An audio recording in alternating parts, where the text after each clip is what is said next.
unison? Do we sound Is this united? Do we sound uncomfortably sexy? Do we sound like Deck and K?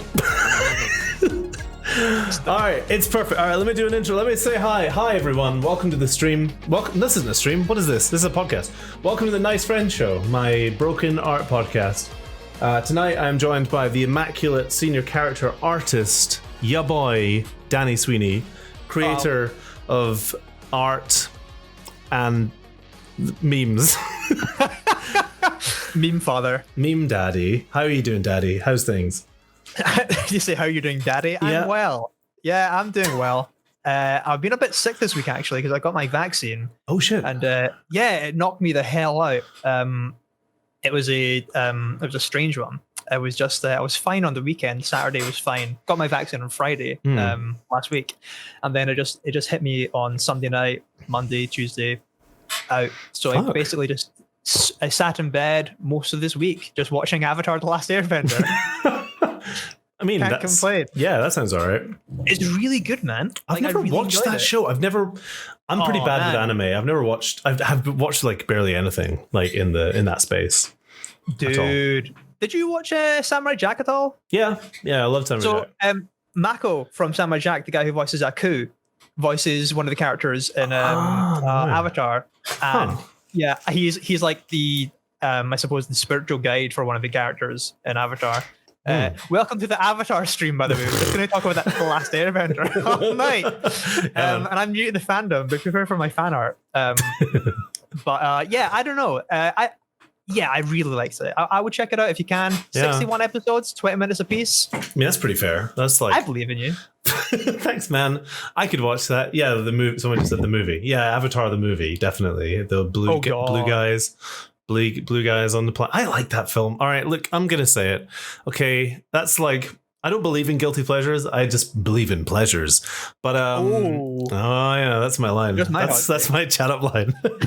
Mine is Paul. I don't believe in pleasure. No, I don't even know what to say. I like that movie, man. I've seen that film like 5 times, and I like legitimately enjoy it. So.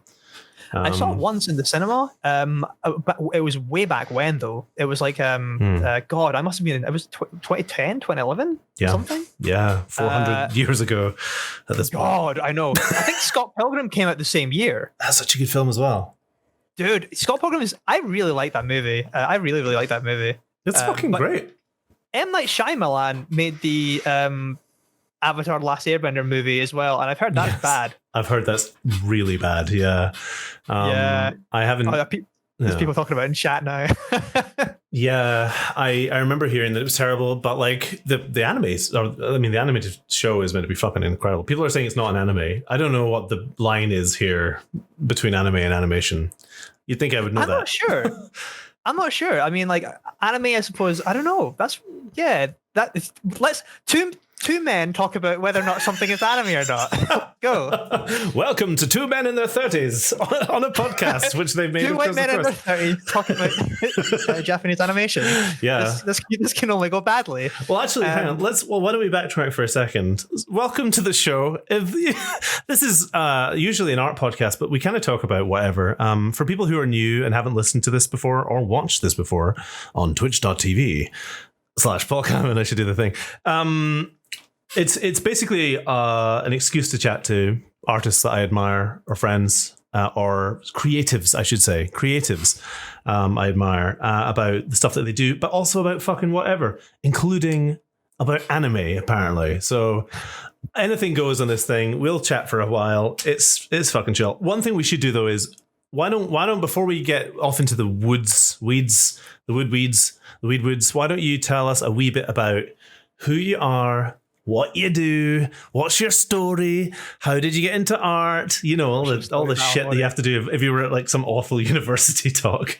No, for sure. So my name is Danny Sweeney. I've been working in games there for 10 years now, roughly 10 years. I started out working on PlayStation Home for PS3, and now I work at Creative Assembly. Most recently on the Warhammer series. We just recently announced Total War Warhammer 3.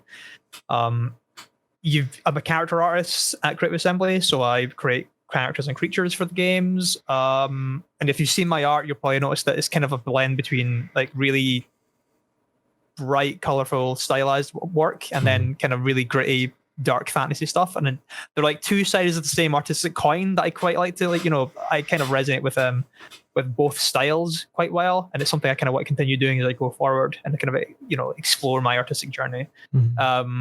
I studied at Abertay in Scotland, so you can probably tell the accent is similar to your boy Scott's. I had to do it. Sorry. Oh no, it's fine. It's fine. Am I going to get kicked off? Yeah, sorry. So everyone, thanks so much for coming. We're gonna. No. Are you're not from Dundee though, are you? No. I'm from Edinburgh, or I'm from Musselburgh, which is just outside of Edinburgh. Yeah.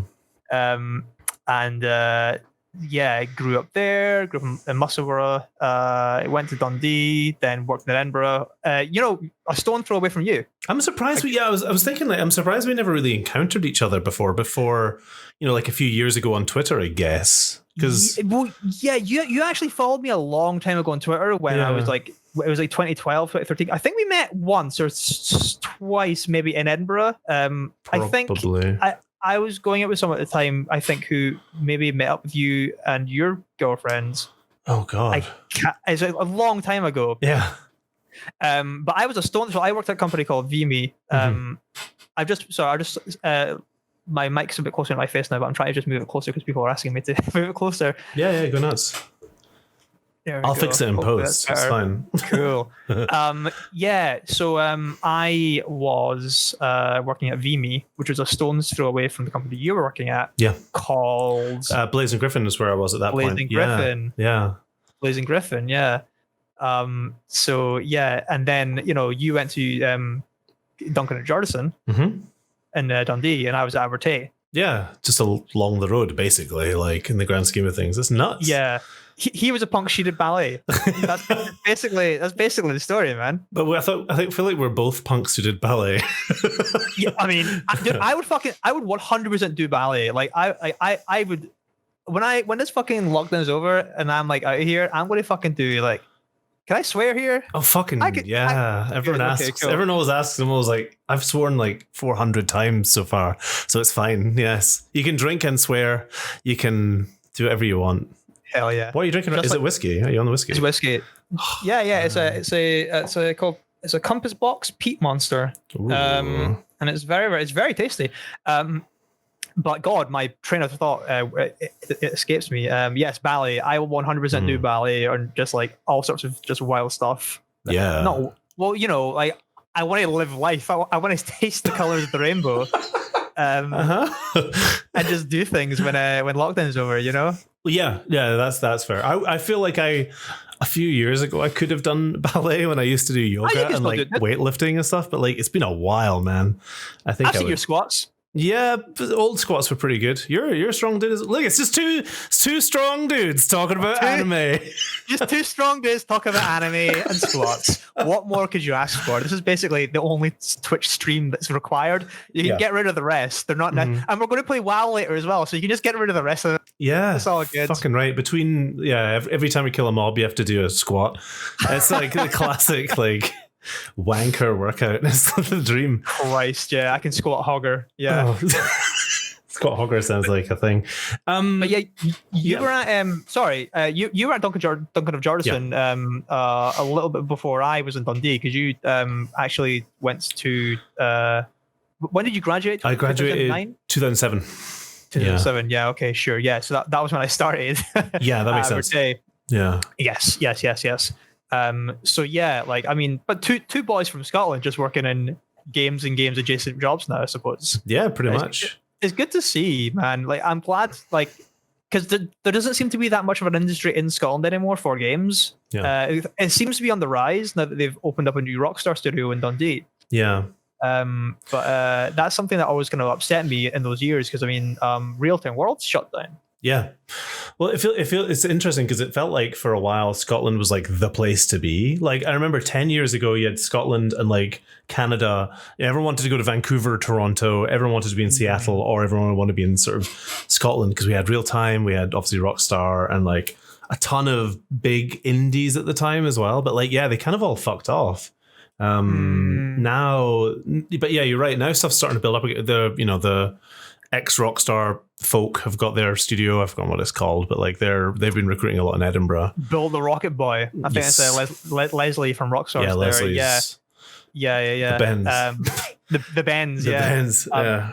I do wish we would see more indie studios as well pop up in Scotland, but I don't know what kind of like relief there is for indie studios in Scotland, if there is any like tax relief. But actually, I mean, I feel like it's not bad. Like, excuse me, working in BG, certainly when I was in Blazing Griffin, like we basically just lived off that shit. Like, oh hell yeah. Our boss at the time was really good at just acquiring money for being a studio in Scotland. Like he was very much like always out there getting like grants and stuff like that. Because it's one of those things. So for people who don't know, if you a lot of places when you're setting up a studio will give you tax breaks, will give you money, et cetera, to make games essentially or products that represent your homeland. And a lot of the time, all you need to do is basically be like, yeah, we're making this game. One of the levels is called Scotland. They'll be like, okay, cool. Check. Here's 25,000. There is a bottle of whiskey in the game. Yeah, also, exactly. There's a saltire somewhere. Exactly. Hidden. Yeah. In the files. It's fucking weird. It's such a weird concept, but like that's basically it. Like if you are, it's actually weirdly enough, if you are making a studio yourself or like built, I don't know where to look, 2 cameras. If you are, creating a project, it's something worth looking into actually. Like what kind of resources are available to you to get money basically from the government to do that thing? Because we fucking lived off it. Yeah. I think we might have as well for some time. I can't remember, but I think we got a few grants while we were working. Have you mean? I'm not sure if we did. I can't remember. I'm not even sure if we're supposed to talk about that. So let's change it up. That sounds a bit shitty. well, I'm not sure if we did. Tell me about Home. That's such a weird. Oh, dude. Yeah. Fuck, man. PlayStation Home was like a. So for people who don't know, I'm not sure what the kind of demographic is in the chat, but PlayStation Home was like a. It was like a version of Second Life for PlayStation 3. It was only ever in beta. It never developed beyond beta. Huh. Although, be that as it may, our job was mainly to maintain the spaces, like the environments. So you had different like chat rooms basically within PlayStation Home, but they were like physical environments. You could walk around, you could interact with people. You could also buy virtual items and buy apartments. Mm-hmm. So you could even like brand deals would come in, and then brands would say, we want to advertise on PlayStation. So what we'll do is we will give a company money to develop a virtual space that is representative of our brand. So this could have been Audi was one of our big investors, but then also like your boy like Patrick Stewart from Star Trek. What? We had not Patrick Stewart. What does he do? But Patrick Stewart World. Patrick Stewart World. It would have been Universal or someone. Basically, we're like, make the Enterprise D bridge as well. Yeah. So like, basically, like it would really, and there was like I think LucasArts were involved too, and like you could build like I don't know. The Millennium Falcon as an apartment, buy a Stormtrooper outfit. So that was my job for quite some time. I was concepting character components and then making them, and then also between that I was doing like some pixel art, and like I was a generalist there for some time basically. Yeah. That was kind of the job. That's kind of what was required. It was kind of almost like an indie studio where I had to do lots of different things, and I just took what was required and then ran with it. But then obviously I kind of changed along the way, and then went into character art full time. Yeah, which is where I am now. That was when I went to Creative Assembly. But PlayStation Home was a strange thing. It was a bit of an experiment, and it was honestly just very, very weird. Did you ever play it? Yeah. And it was funny as well because I was literally thinking about it yesterday because I loaded up VR chat for the first time yesterday. I never fucked around with VR chat, and it is just straight up PlayStation Home basically. It's the same deal. It's like Second Life-esque character creation. In you go, personal spaces. You can own stuff. It was weird. It gave me flashbacks. Home was cool though. I actually. So yeah, like Danny said, like it was a thing you could just load into on PS3. It was free, to load into. Yeah. I remember some of the brand stuff was cool. Like, remember when Resident Evil 5 came out and they did, the first street and like a bit of the village from Resi 5 just perfectly mapped out in home, and you could walk around it almost like a kind of like being at Universal Studios or something like that. That was rad. That's cool. Yeah. What's your favorite Resident Evil game? You have to choose. Oh shit. Oh fuck. Oh, that's an insane question. It's 1 or 2, probably, honestly. Oh, dude. Yeah, dude. Fuck. I mean, I'm kind of there for 2. Yeah. Like classic 2. Yeah. So when I was like 7, that was kind of one of the first games that got me into like, that was one of the first games that really made me realize. And also, yes, I played Resident Evil 1 for the PlayStation 1 when I was 7 years old. My friend's neighbor gave it to us. And then we started playing it, and then realized this is far too scary for us. But oh my god, that game stuck with me, man, in some really strange ways. Like that one scene where you see the zombies' face turnarounds. Yeah, dude. Yeah. Dude. The second one's even worse for me because, like, this is funny because I was just playing. Apparently, all my stories are going to be, funny. Just yesterday, I was. I've been doing a playthrough of Resident Evil 3 Remake just over on the Discord. I loved Resi 3, like, absolutely adored it at the time. It was never as good as 2, but like, whatever. It was cool. But the scene I had flashbacks to the scene in Kendo's shop at the start of Resi 2 when the zombies come through the window. That gave me fucking nightmares when I was a kid for weeks. Like, there was something about the way they like pressed up against the glass and then all fell through. Wrecked me. Did you know, right? In that gun shop, if you walk far enough to the police station before going back and turn around, or rather, no, so the trigger for the zombies coming through the wall or through the glass window in the gun shop is if you start looting everything, taking all the ammo, and then walk, and then. But if you just leave the gun shop immediately, then spend like 10 minutes running around toward the police station, then run back, then you miss the trigger, and all the zombies are just standing there. And the trigger's already happens. Yeah. And he's dead. So you missed the spooky bit. So I used to do that whenever I did a playthrough. Because I was scared all the time. Yeah. And there's also like a super zombie thing, I think. Like if you didn't shoot us any zombies, you remember this? No, I don't remember this at all. What? Right. Like in Resident 1 style? Like the remake, the GameCube? Yeah, no, in the original release of Resident Evil 2, I think it might only be on the also, can we talk about how like fucking like is he not quite sexist when like you're in your Claire? It's from the 90s for sure. He says did he say like little lady? Hey there, little lady. Like, sorry, babe. I thought you were a zombie or something. I can't remember. Yeah. He's also got like his dialogue, his fucking everything he says is so bizarre. The way he speaks, I remember specifically he goes, I thought you were one of them. And it's like this weird, like, what? Why did you say it like that? What's your fucking inflection? Sorry there. Well, hey there, babe. It's like, that's so weird. Fucking like Barry Burns stuff. Like, what is this? Yeah. What the hell? I mean, it's so good. Like the meme, like it's such a rich deposit. It's so funny. Oh my god, yeah. There's a great video on YouTube called The Barry Burns Show, and it's just someone like it's like someone's taken the lines of from Resident Evil 1, and it's like they're kind of like unpixelating an image, and Barry's going, "What is this? What the hell is this?" And it's just like, it's a weapon, and a knife appears. It's so stupid. I hope that isn't Chris's blood. I hope it's blood. You, the master of unlocking, should take it with you. Oh my god, this is funny because I thought we were going to talk about Warhammer the whole time, but I'm like, you know what? Let's just talk about fucking Resident Evil for like 3 hours. Absolutely talk about Warhammer, but fuck, dude. No, fuck. Let's talk about Resident. Sorry, just to finish a point, the super zombie. Yes. If it's called that, and this isn't some like Air Max shit. This actually is real, right? Yeah. So like, if you don't kill any zombies while you're running toward the police station, eventually you'll come across a zombie wearing like a yellow life preserver or something, and I swear to God, he takes like 50 bullets to shoot down, and then he has an item on him, but I can't remember what it is. But I think you need it to unlock a certain outfit or something. I can't remember. This but is that's awesome. I used to try and do it and just get so scared because he's at like the end of it's not a corridor, but it's like an alleyway, I think, if memory serves. And he's obviously the walk slow in Resident Evil 2, but like you're sort of like dropping rounds into him and he's not going down, you know? And it's just this rings a bell now that you're saying this. I wonder if I've read about this or something. Yeah, maybe. Cool as fuck. I hope I'm not making it up. No, this rings a bell. This feels so much like one of those like schoolyard stories, though. You know, like, oh my god, if you don't kill anyone, but you kill this one guy. Dude, see, when I was growing up, I was such an idiot, and why? Well, I mean, for many reasons. But like, I would go on the internet because I didn't have internet at home. I would go to an internet cafe in Musselburgh and like look at all the cheats and rumors and stuff like that on all the games I had. Then go home and try them.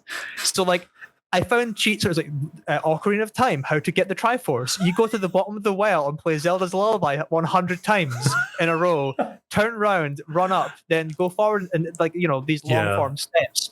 And I would try every single one, and then I would feel like such a fool every time I completed it and tried to do it. Like, not to do the old man thing, but like, it's so mad that doesn't exist anymore. Like, this culture just cannot exist because like, you would just scroll down in the article and then someone would be like, nah.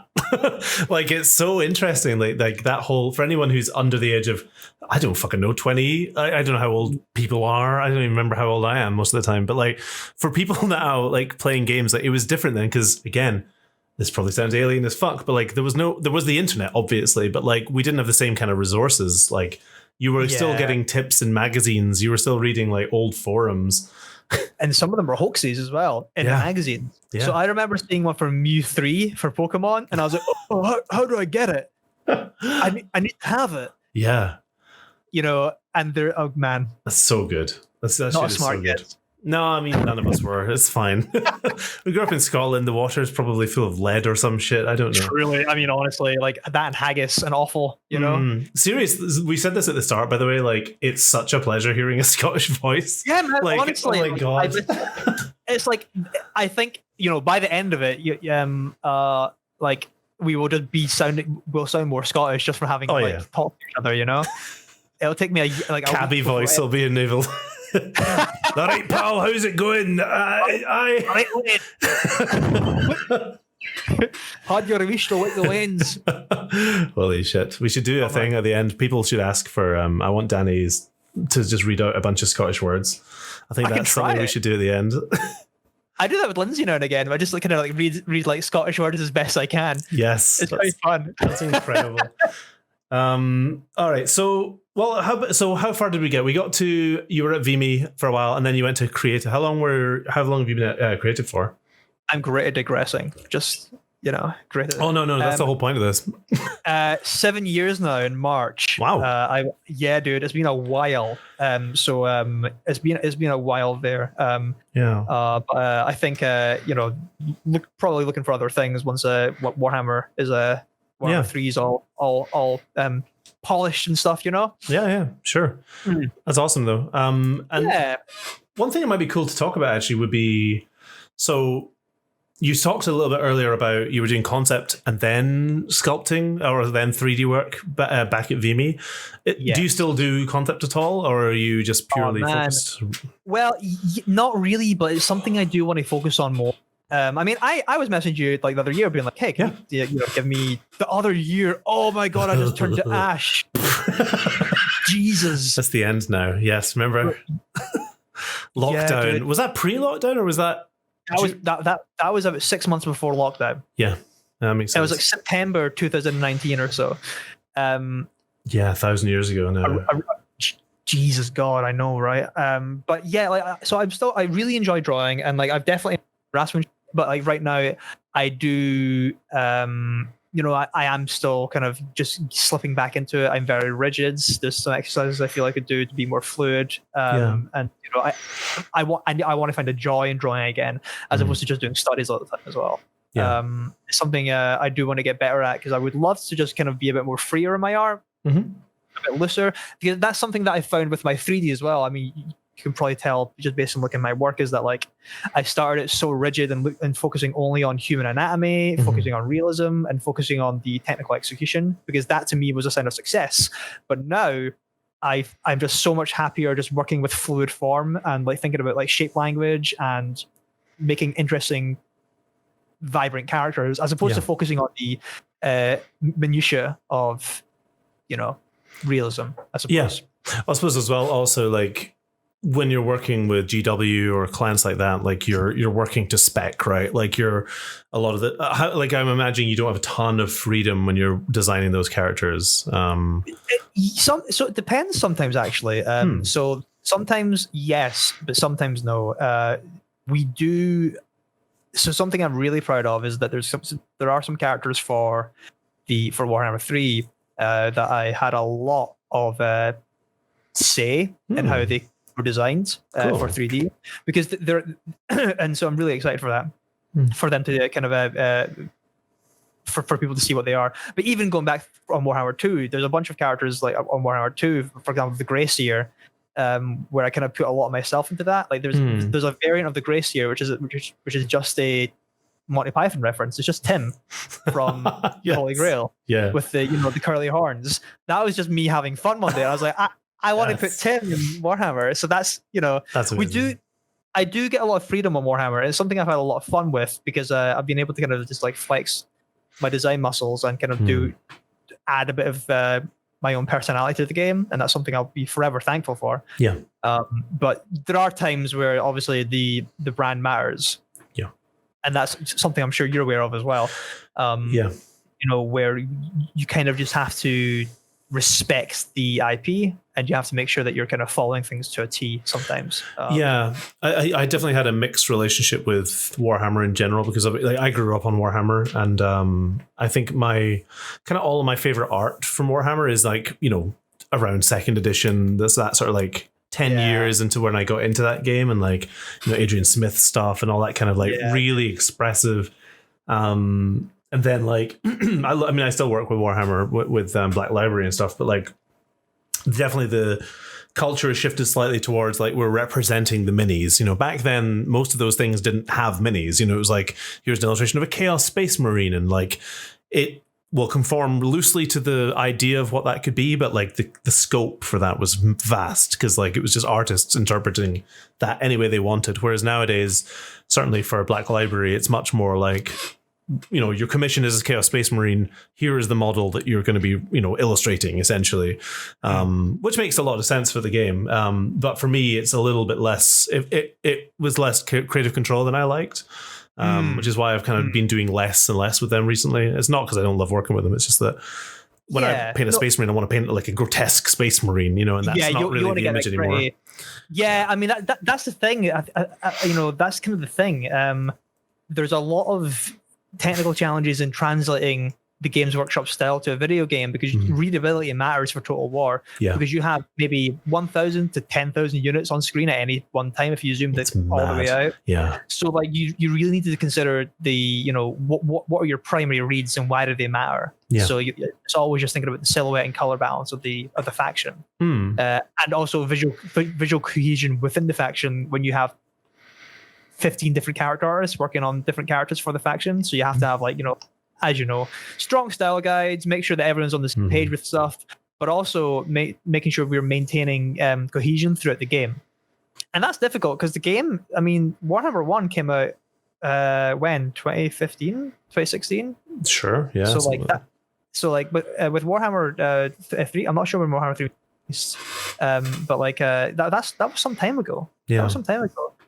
So it's hard to respect the roots when you're kind of also working with an increase in visual fidelity, with graphics cards getting more powerful, and resources being less restrictive. Yeah. As we develop the game further, but it's a hell of a lot of fun to work on. I've had so much fun creating characters for the games. I think some of the most fun I've had on it was Vampire Coast. So that's an example where we basically, because Vampire Coast doesn't really exist as a faction beyond the not the same way that like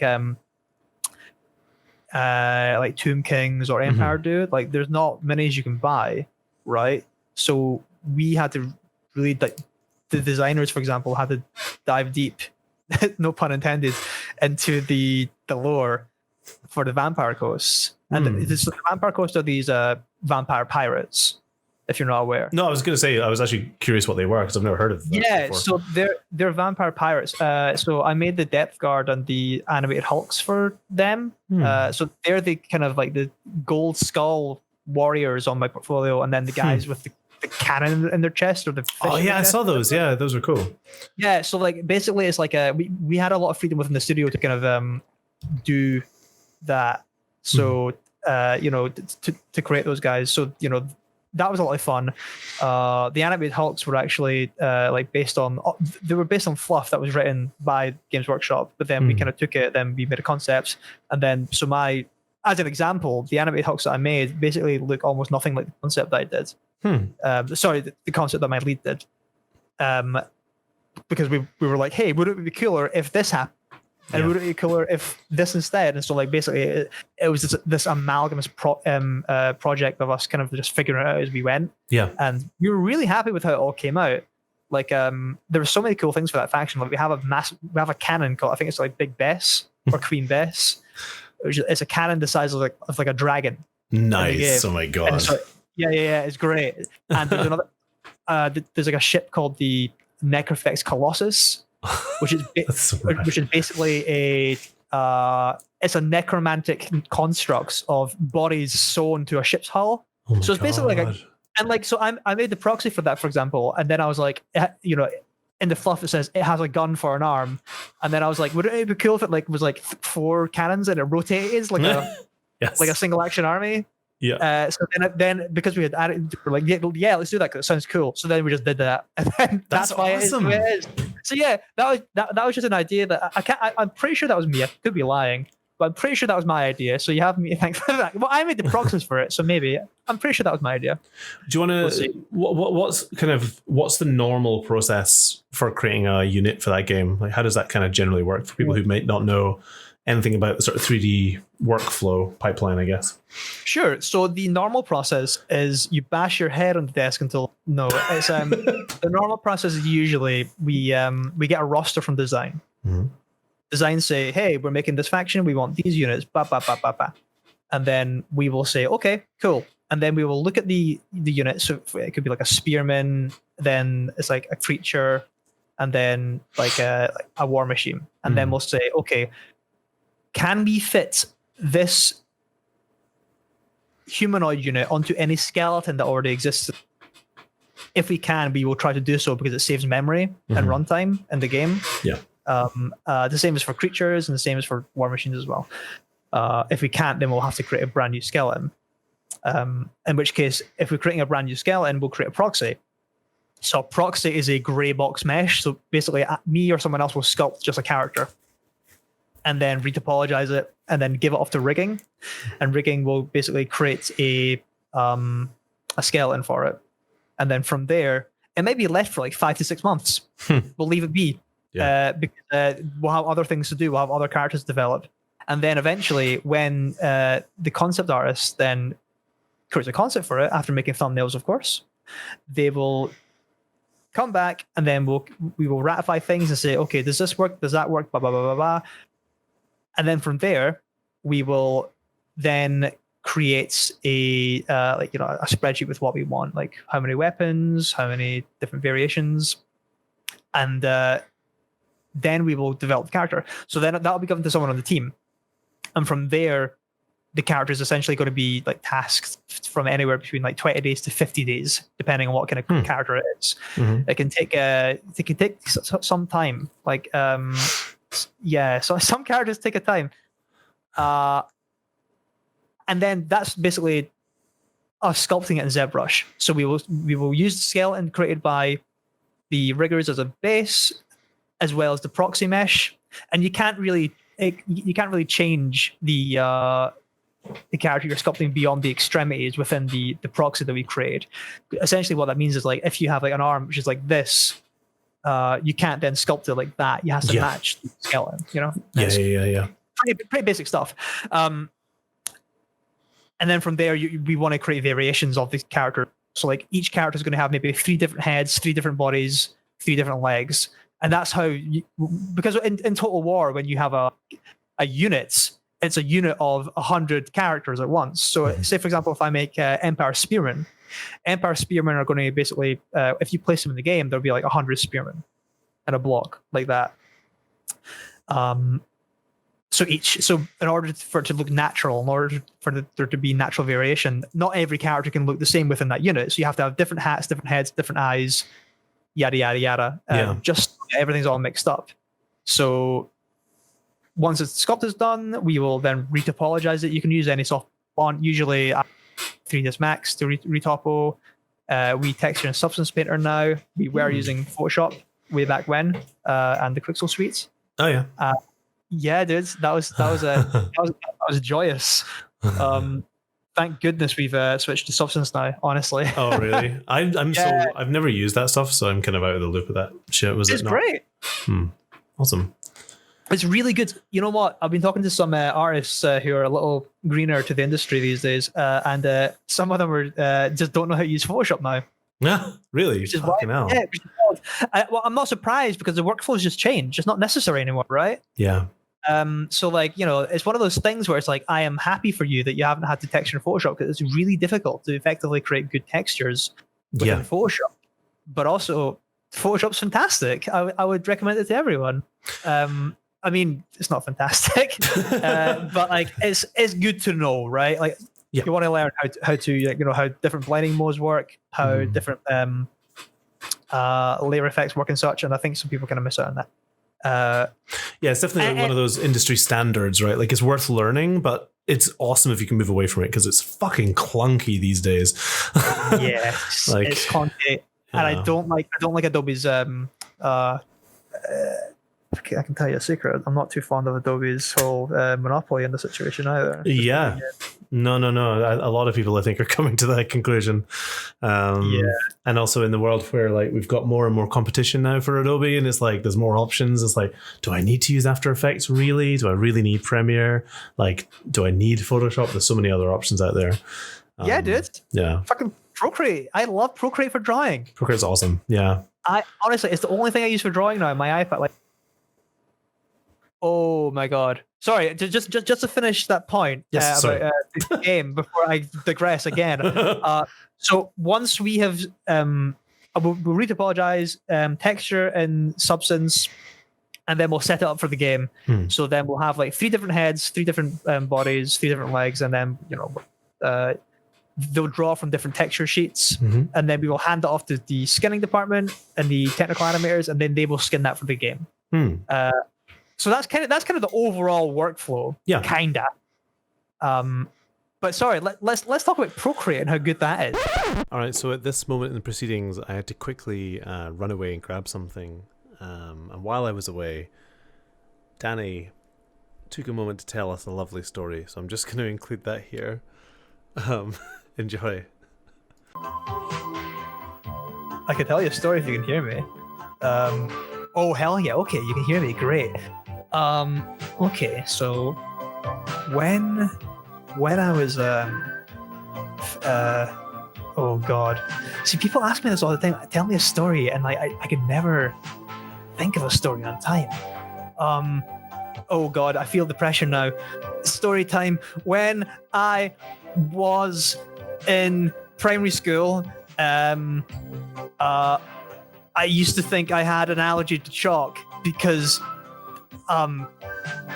my teacher used to draw on the chalkboard, and then I would get the heebie-jeebies, and that turns out it's not an allergic reaction, but like a physical reaction. It's kind of like misophonia, but like not. I just don't like. I hate chalk. I can't use chalk for art. I hate when people draw on chalk. It makes my skin crawl. It's like I have an adverse reaction to it, and so I was entertaining chat. No, I should have put you on the here. If it's a close-up cam, I should have used it. Damn it! No, I was talking about how like I can't use chalk. Huh. Okay. So basically, like when I was in primary school, like I remember use chalk on the chalkboard, and then I would just my skin would convulse, and I could never figure out why. And then I told my teacher, and I was like, I think I'm allergic to chalk. And then she was basically like, "Don't be stupid. No one's allergic to chalk. It's you can't be allergic to chalk." And I was like, "Oh, okay." But it turns I just have like, even to this day, like I just like it's like in Jaws when the guy drags his nails to the chalkboard.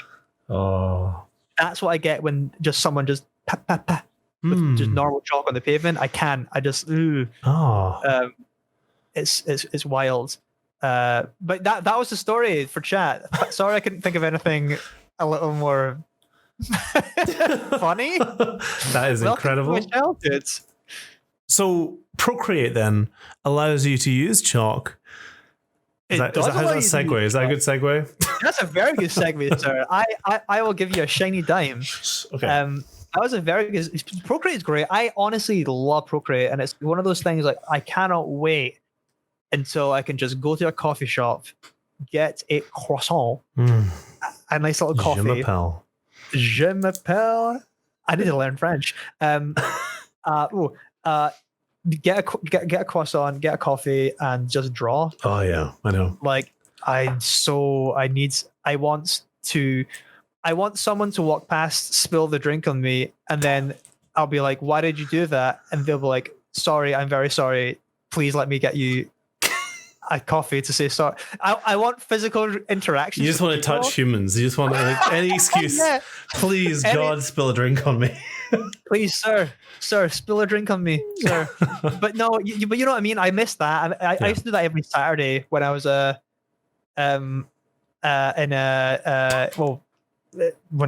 I was alive.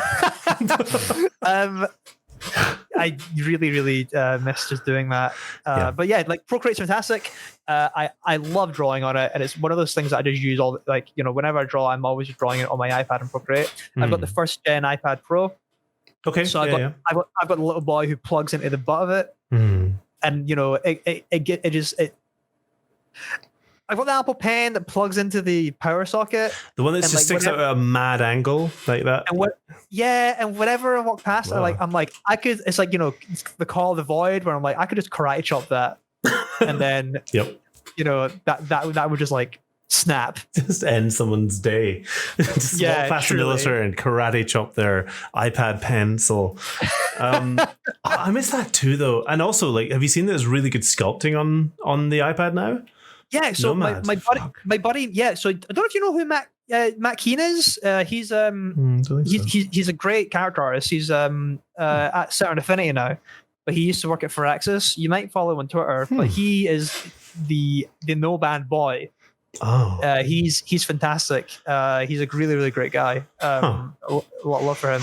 But he's So he's all but Nomad right now. He's sculpting on his iPad. He's getting shit done, and it's fantastic. I really need to check it out. I've just not had the chance. Personal art has been a bit more difficult for me these days because it's just like the working at home and living at work has become blurred. And it's a lot more difficult for me to get art done than my spare time. But Matt is great at Nomad. He's kind of been really one of those early adopters. He's got some. I'll if you want to learn about Nomad sculpt, go check out Matthew Keen's channel on YouTube. That's right. Plug in someone else's stuff. Plug away. Do you know his Twitter handle by any chance? Yeah, I'm gonna just plug different people now. Please do. Plugin is the way. Digisculpt is his Twitter. Digisculpt. That's a sculpt with no P. I'm going to put it in chat. Yes. Thank you. But he's got some great videos on Mad. But yeah, like it's exciting. The accessibility of 3D sculpting is very exciting right now because if you could do that on an iPad, then that's great. Like it's solving a lot of those interaction metaphors that are kind of problematic to do on an iPad, gesture-based interaction metaphors. And I'm excited to see where the future holds for kind of like doing personal art and art on the go. Yeah, with Procreate and Nomad, I think like the sky's the limit, honestly. And you could I think they're two of the strongest for sure. The feel, the tactile feel you get of using your fingers in sculpting, I find is so much more pleasant than almost anything else. It feels. I've been a big evangelist of VR sculpting for a while because VR sculpting is just like, oh my god, it's like so wonderful. But it's just so inaccessible to a lot of people, obviously, with space and pricing. I mean, pricing is coming down, but I definitely try it at some point. I've never tried it. I have massive damn goggles on my ding dang face, though, don't I? So like one of the things that I know headsets have gotten better, and I could probably find one that fits my massive forehead, but but like I would love to try VR sculpting someday. You should do. I'll send you. I've got an Oculus Rift. I'll send you it, and you can try it. Because honestly, it's mad. Like for people who've never done it before, I've done a couple of streams of it, and like the wonderful thing, for one, like you can't describe VR. It just doesn't work. Like your attempts to describe it to anyone will never, unless you've actually done it, you'll never get a sense of like what it's like to be in a space, like a virtual space, and to be able to just make shit happen. It's such a weird feeling. But like as someone who's done like a lot of like, ZBrush and kind of like things sculpting in 2D programs forever, 2D, 3D, you know what I mean? The way it works in VR is just mad. It's so magical. Like literally be able to kind of like just draw in the air and be able to move around it and like create life size, because you can the controls are so wonderful. Like you can blow stuff up to life size and then right down to be tiny, and it's lovely for doing I love doing if I'm doing game map design. It's so cool to like basically sculpt, like draw out a little, draw your grid, draw your walls, and then now you're in it. Like you're actually in the space and you can look around and design around it. I did it with a friend for a film that she's directing. I was like, let's just try and do some like basically virtual set design. And like we created a bunch of, rooms that were to match her set, and then literally just blew it the fuck up so she could be in that space and she could look around. She'd be like, all right, over there, we need something here. We need something here for this. And you can just sculpt around. Cool. It's nuts. It's so cool. That's cool. Have you ever used it for like your like blocking it for your magic illustrations? Yeah. Yeah. Cool. Awesome. I usually not as commonly as something like Daz and Blender or Modo or something like that, but like I've used it a bunch of times because it's just fast for like ideation. It's so quick to just like draw a pillar in that and like sculpt into it very roughly and get a design down and then save it out as an OBJ and whack it into Blender or whatever. Like it's really quick. And it's just mad. The other coolest thing I've enjoyed doing with it is like sculpting vehicles is a joy. Like sculpting a mech, because you can literally go into it, chuck on like a vertical or horizontal symmetry and just draw a cockpit around yourself. Like literally go like draw the roll handles and like the joysticks and draw all this stuff, and then make it small again, turn it around, sculpt the exterior, go back in. It's crazy. It's so cool. Oh dude, I gotta try this. Yeah, I've got to try this. Yeah, that sounds like fun. It's really fun. So let me ask you something. So like in regards to like you've probably talked to death about like your illustration techniques and such on the podcast. I'm happy to talk more about it. I'm just curious. So like when you're like starting a composition, like will you tend to like use, as you say, you use Daz, Blender, other like means of like 3D software just to kind of speed up your process? Like, do you always do that, or is that something that kind of just does that depend on the it depends on the piece. Yeah, sure. For me, it depends on what I'm doing and like how complex the scene is. If it's like, for example, a land card, like we're just doing a landscape, that stuff is like so comfort zone for me. I don't really need that. I'm more likely to sketch it and then maybe use photos for a little bits and then paint over photos and do like a bit of photo bashing. But for more complicated, like if I have an idea, so first of all, I always sketch without 3D, etc. I always sketch just regularly and figure out a rough idea of an angle. And if I've got like a really dynamic scene in mind with like two characters fighting and I want to shoot it from like a low angle, at that point I'll probably do it in 3D. I would probably doodle it really roughly, then pose a couple of characters and dress them, and then if I want to go to town, I'll actually bring them out of Daz into ZBrush and like sculpt on them and work into that so that I can get like a really nice lighting reference for them. I'm kind of a big fan of doing that, honestly, because like I went to animation school and we used to build little maquettes and light them and like use them as reference.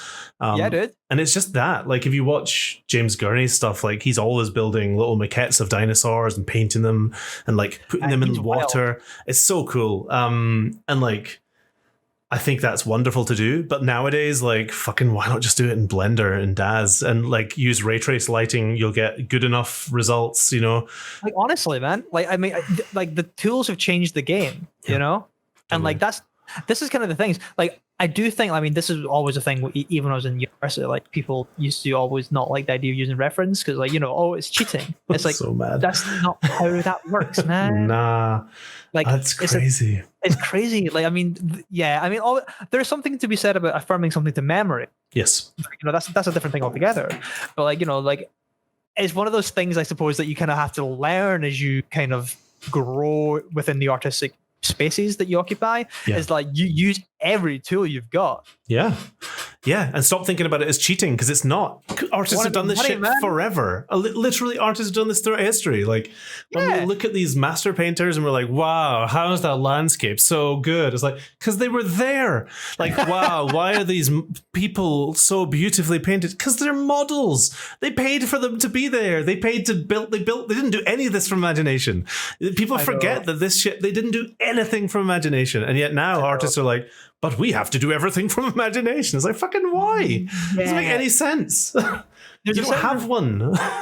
Yeah, I know, right? You have to make one. You have to build an imagination, Can you visualize the apple? Yeah, that's such a good. That's been so interesting as well. Like, some people literally can't.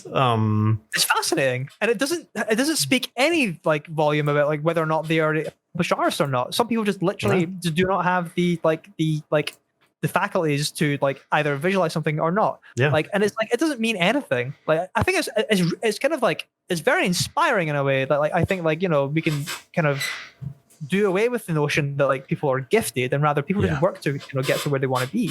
Totally. And I think that's lovely. I think that's really, really lovely, honestly. Yeah, I think it's circumstances more than anything.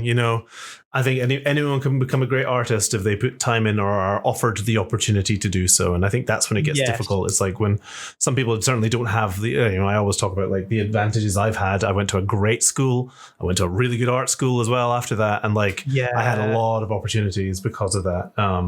Yeah, I mean, honestly, I had opportunities of just being like a straight white guy living in a socialist country as well. Like that itself is a fucking huge opportunity. Like, and it's like there's a huge privilege there, which I do not. I try my best not to ignore. It's definitely one of the things that we have to kind of again, like as the industry kind of goes forward, it's good to be aware of that kind of stuff.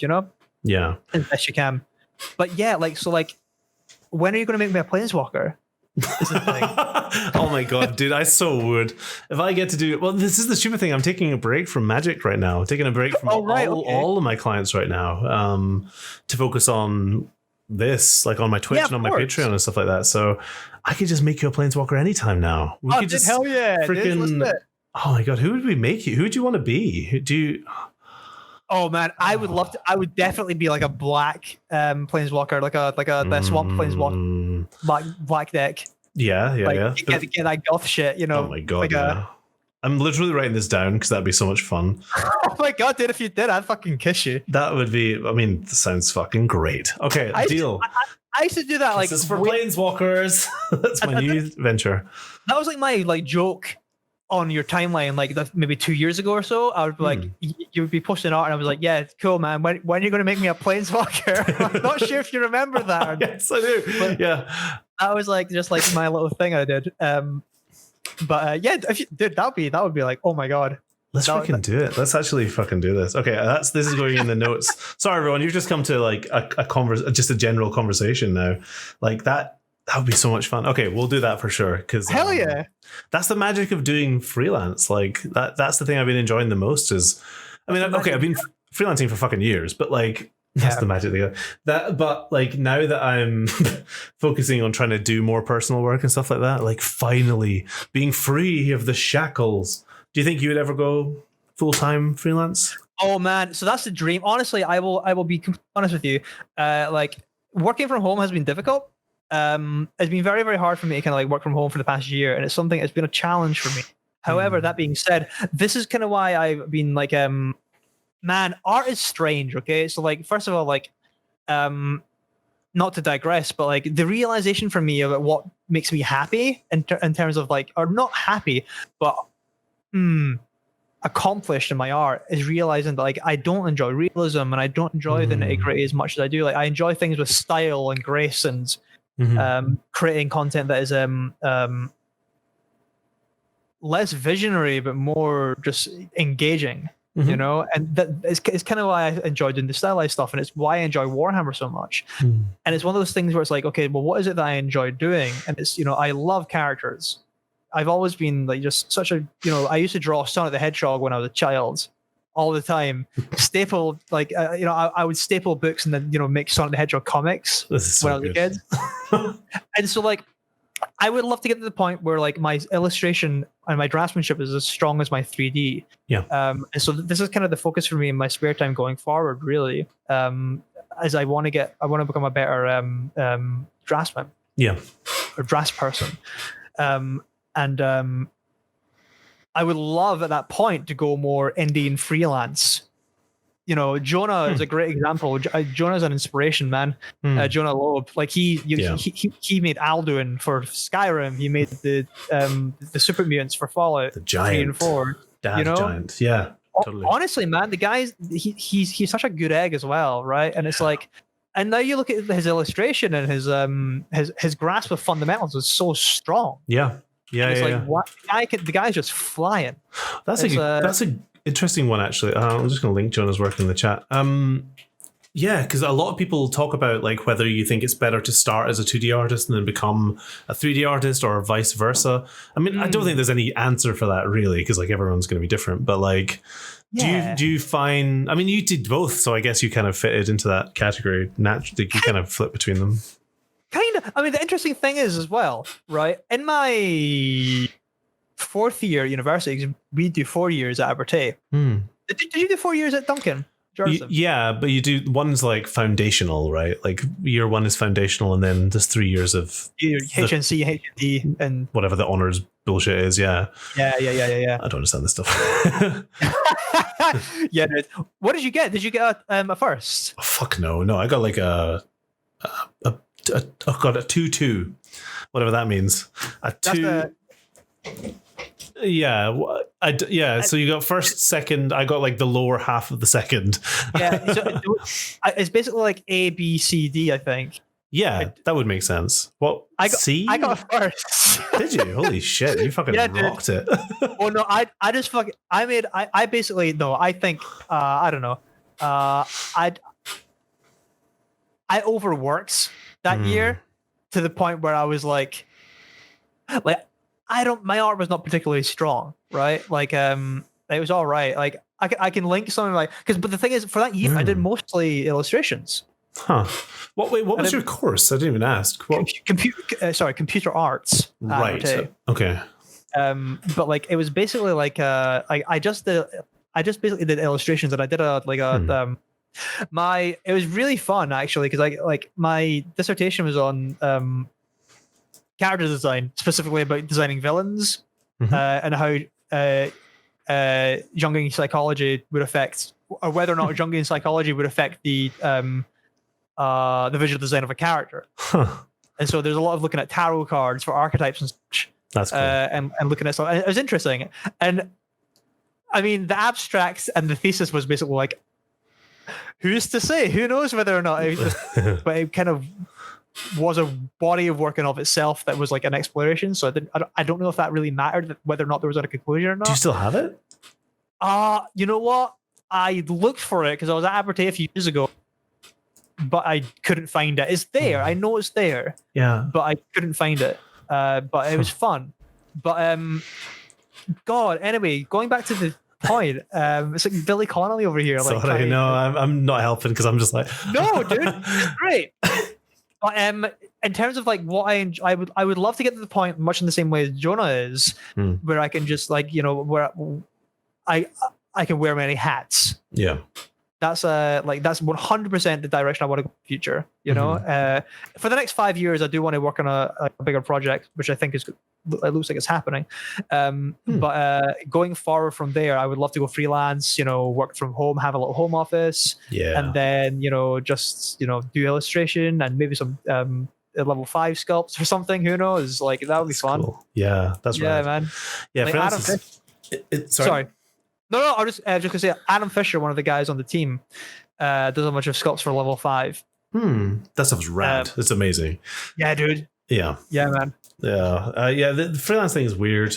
I really like it, but I really miss studio life as well. Sometimes, like it more and more recently. I think. I mean, probably because I miss humans as well. Yeah, But like like just fucking working in a studio is so rad. Like meeting all your friends every day at like 10 a.m. and like blathering and having coffees and like talking about like how much you want to play Smash at lunchtime and like, oh my god, dude, do you want to play Smash sometime? Yes, we're playing Smash in our community, dude. Like, you need to join the community. Let's play some fucking Smash. Holy shit! Let's play some Smash, dude. Hell yeah! Oh, man, god. that'd be great. I'm bad. I just go Cloud and just sit in the like charge up my limit break with a little dart. I'm bad too. Don't worry, you'll fit in well. Hell yeah! I just want to play all the cute anime boys. That's kind of that's all I want to do.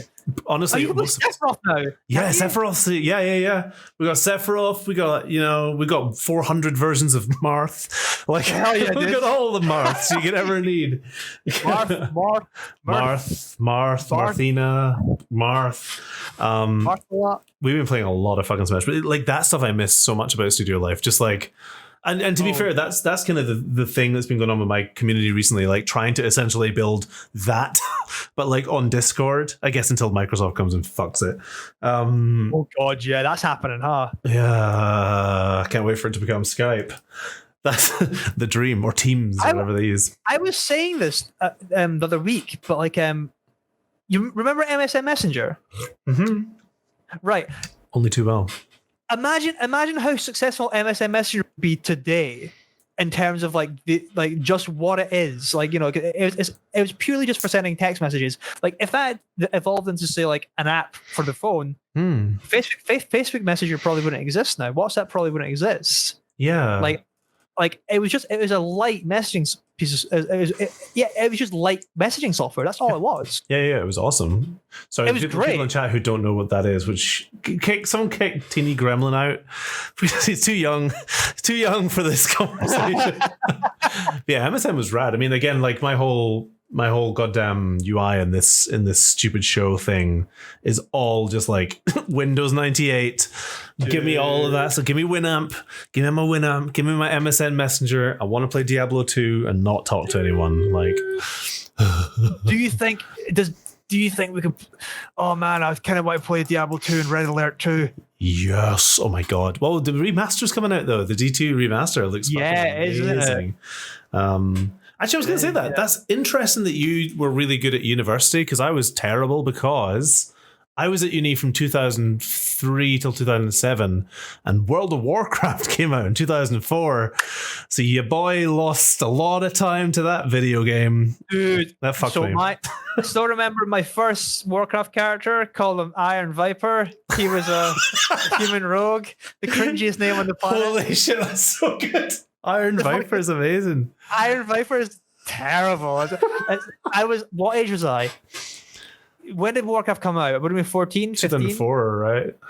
Yeah. Yeah, dude, fuck me. That was cringy as hell, huh? But like, I'm Iron Viper, I mean. But I was human rogue running around Westfall trying to find Gortusk livers. I fucking loved that game. The sense of immersion and exploration. So, like, interestingly, I've been playing Valheim recently. Yes. Very good fun. Yeah, very good fun. But I've never had that sense of exploration in a video game since I played Warcraft, like walking around Elven Forest, looking for Hogger, until I played Valheim. Yeah. Valheim scratches that same itch in my lizard brain. Yeah.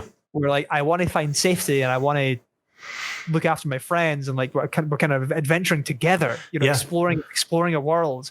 And I'm really enjoying it. But dude, honestly, like Burning Crusade, when did that come out? 2006? Burning Crusade? Yeah, it must have been about then, yeah. Wrath came 2008, right? Sure. I don't fucking know what times is. Yes. It must. Yeah. Why am I asking you this? I don't know why. Why are you so fixated on dates? Is this going somewhere? Yes, it's going somewhere. Because I was in university when Wrath came out. So Wrath was the one that drew me back. And I had a bad year. I had a real bad year at university because Wrath pulled me the hell back in. And Wrath was fucking peak WoW. Oh, yeah. The best expansion ever, man. So good. Oh, my God. And I failed life drawing because I was farming nethering eggs. I was staying up till when was it? 5 o'clock in the morning, 6 o'clock in the morning to farm nethering eggs. Sure. Gotta get that Drake. Yeah, got to get that Drake, man. And my life drawing class was at 9 o'clock in the morning, and I'll be like, oh, I'll just lie down as a treat before life drawing, and then I would sleep through life drawing consistently because I was farming nethering eggs every night to try and get them out. So I got a minor fail for life drawing and almost had to redo a year at university. My god! So, like, literally because of WoW. It's not all literally because of WoW. It's not all like I am not a model student at all. Your boy over here just trying to get his Violet Netherwing Drake. Yeah, I mean, I don't even remember what I was doing. I'm just being terrible because like I didn't know what I was doing. But yeah, definitely, I remember specifically 2004. I would have been in second year, I guess. It was like CS Source, Warcraft, and Smash Bros. Melee. Destroyed my chance at ever getting a good. Like I was so bad at university because I just played video games all the time. Melee was so good. You know what? Like me and Lindsay play games now again on the PC, but we're playing Borderlands. She's so good at first-person shooters. I am not. I'm so bad at first-person shooters. I've never been good at them. Like I was playing PUBG a few years ago as well with some pals, and like they were always like making calls and sniping people from rooftops, and I'm just running around with a Uzi, but like I don't know, I don't get it. I don't get how people can be good at first-person shooters. Yeah. I'm so bad at them. It could be the massive glasses on my face. Just can't see. But like, yeah. But yeah, like it's one of those things where it's like I always was like, well, I'm researching because I'm going to go work in game, so. It's fine. I can play some WoW. I can go do a run of ICC Heroic 10 then. Yeah. I'll get the never-ending winter Heroic shields.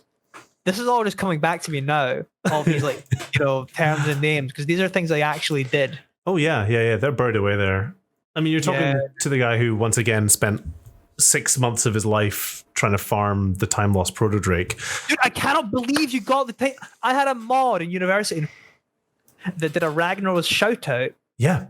What did you have the same mod? I used that. Yeah. The NPC scan. You needed. You absolutely needed that, and it went whenever an NPC came near. Yeah, that shit was bullshit. So for anyone, again, I feel like they need to explain this like mad shit to people. For anyone who doesn't know, all right, rare as fuck spawn in World of Warcraft in Lich King expansion, in the Storm Peaks, right? There was this Drake. It's not even that exciting to look at, but it would spawn every 10 hours. But it shared a spawn timer with another dragon, Viragosa, and they would fly around this huge area of the map on a sort of set path. But there were like how many? I don't know. I can't remember. 6 spawn points. It could be at any time. There were 6 different paths in the Storm Peaks, I think. And yes. There's one at Favored, which is the bottom left one, which went round the crevasse. Yeah, I remember that. That's where I got it. Yeah. No, it's yes, that is where I got it. Just past there and above, where the harpies are. Yeah, just near there is where I got it. Why did I know this? I could be remembering important things because it's so much cooler. I stand by the fact and say that is my favorite gaming memory of all time. Like straight up. 100%. Like my favorite gaming memory: walking into Stormwind for the first time and seeing Ithor the Lightbringer. Yeah, and being like, oh my god. Is it Khadgar or Ithor? I don't know who it is, but the 4 statues of like Khadgar and like all the people from the Warcraft 3 game. Sure. Like, oh my god. Walking in and then like just absorbing everyone just playing this game together. Oh my god. And trying to get beast slaying on my weapons so that they glowed red. Yes. Oh my god, yeah.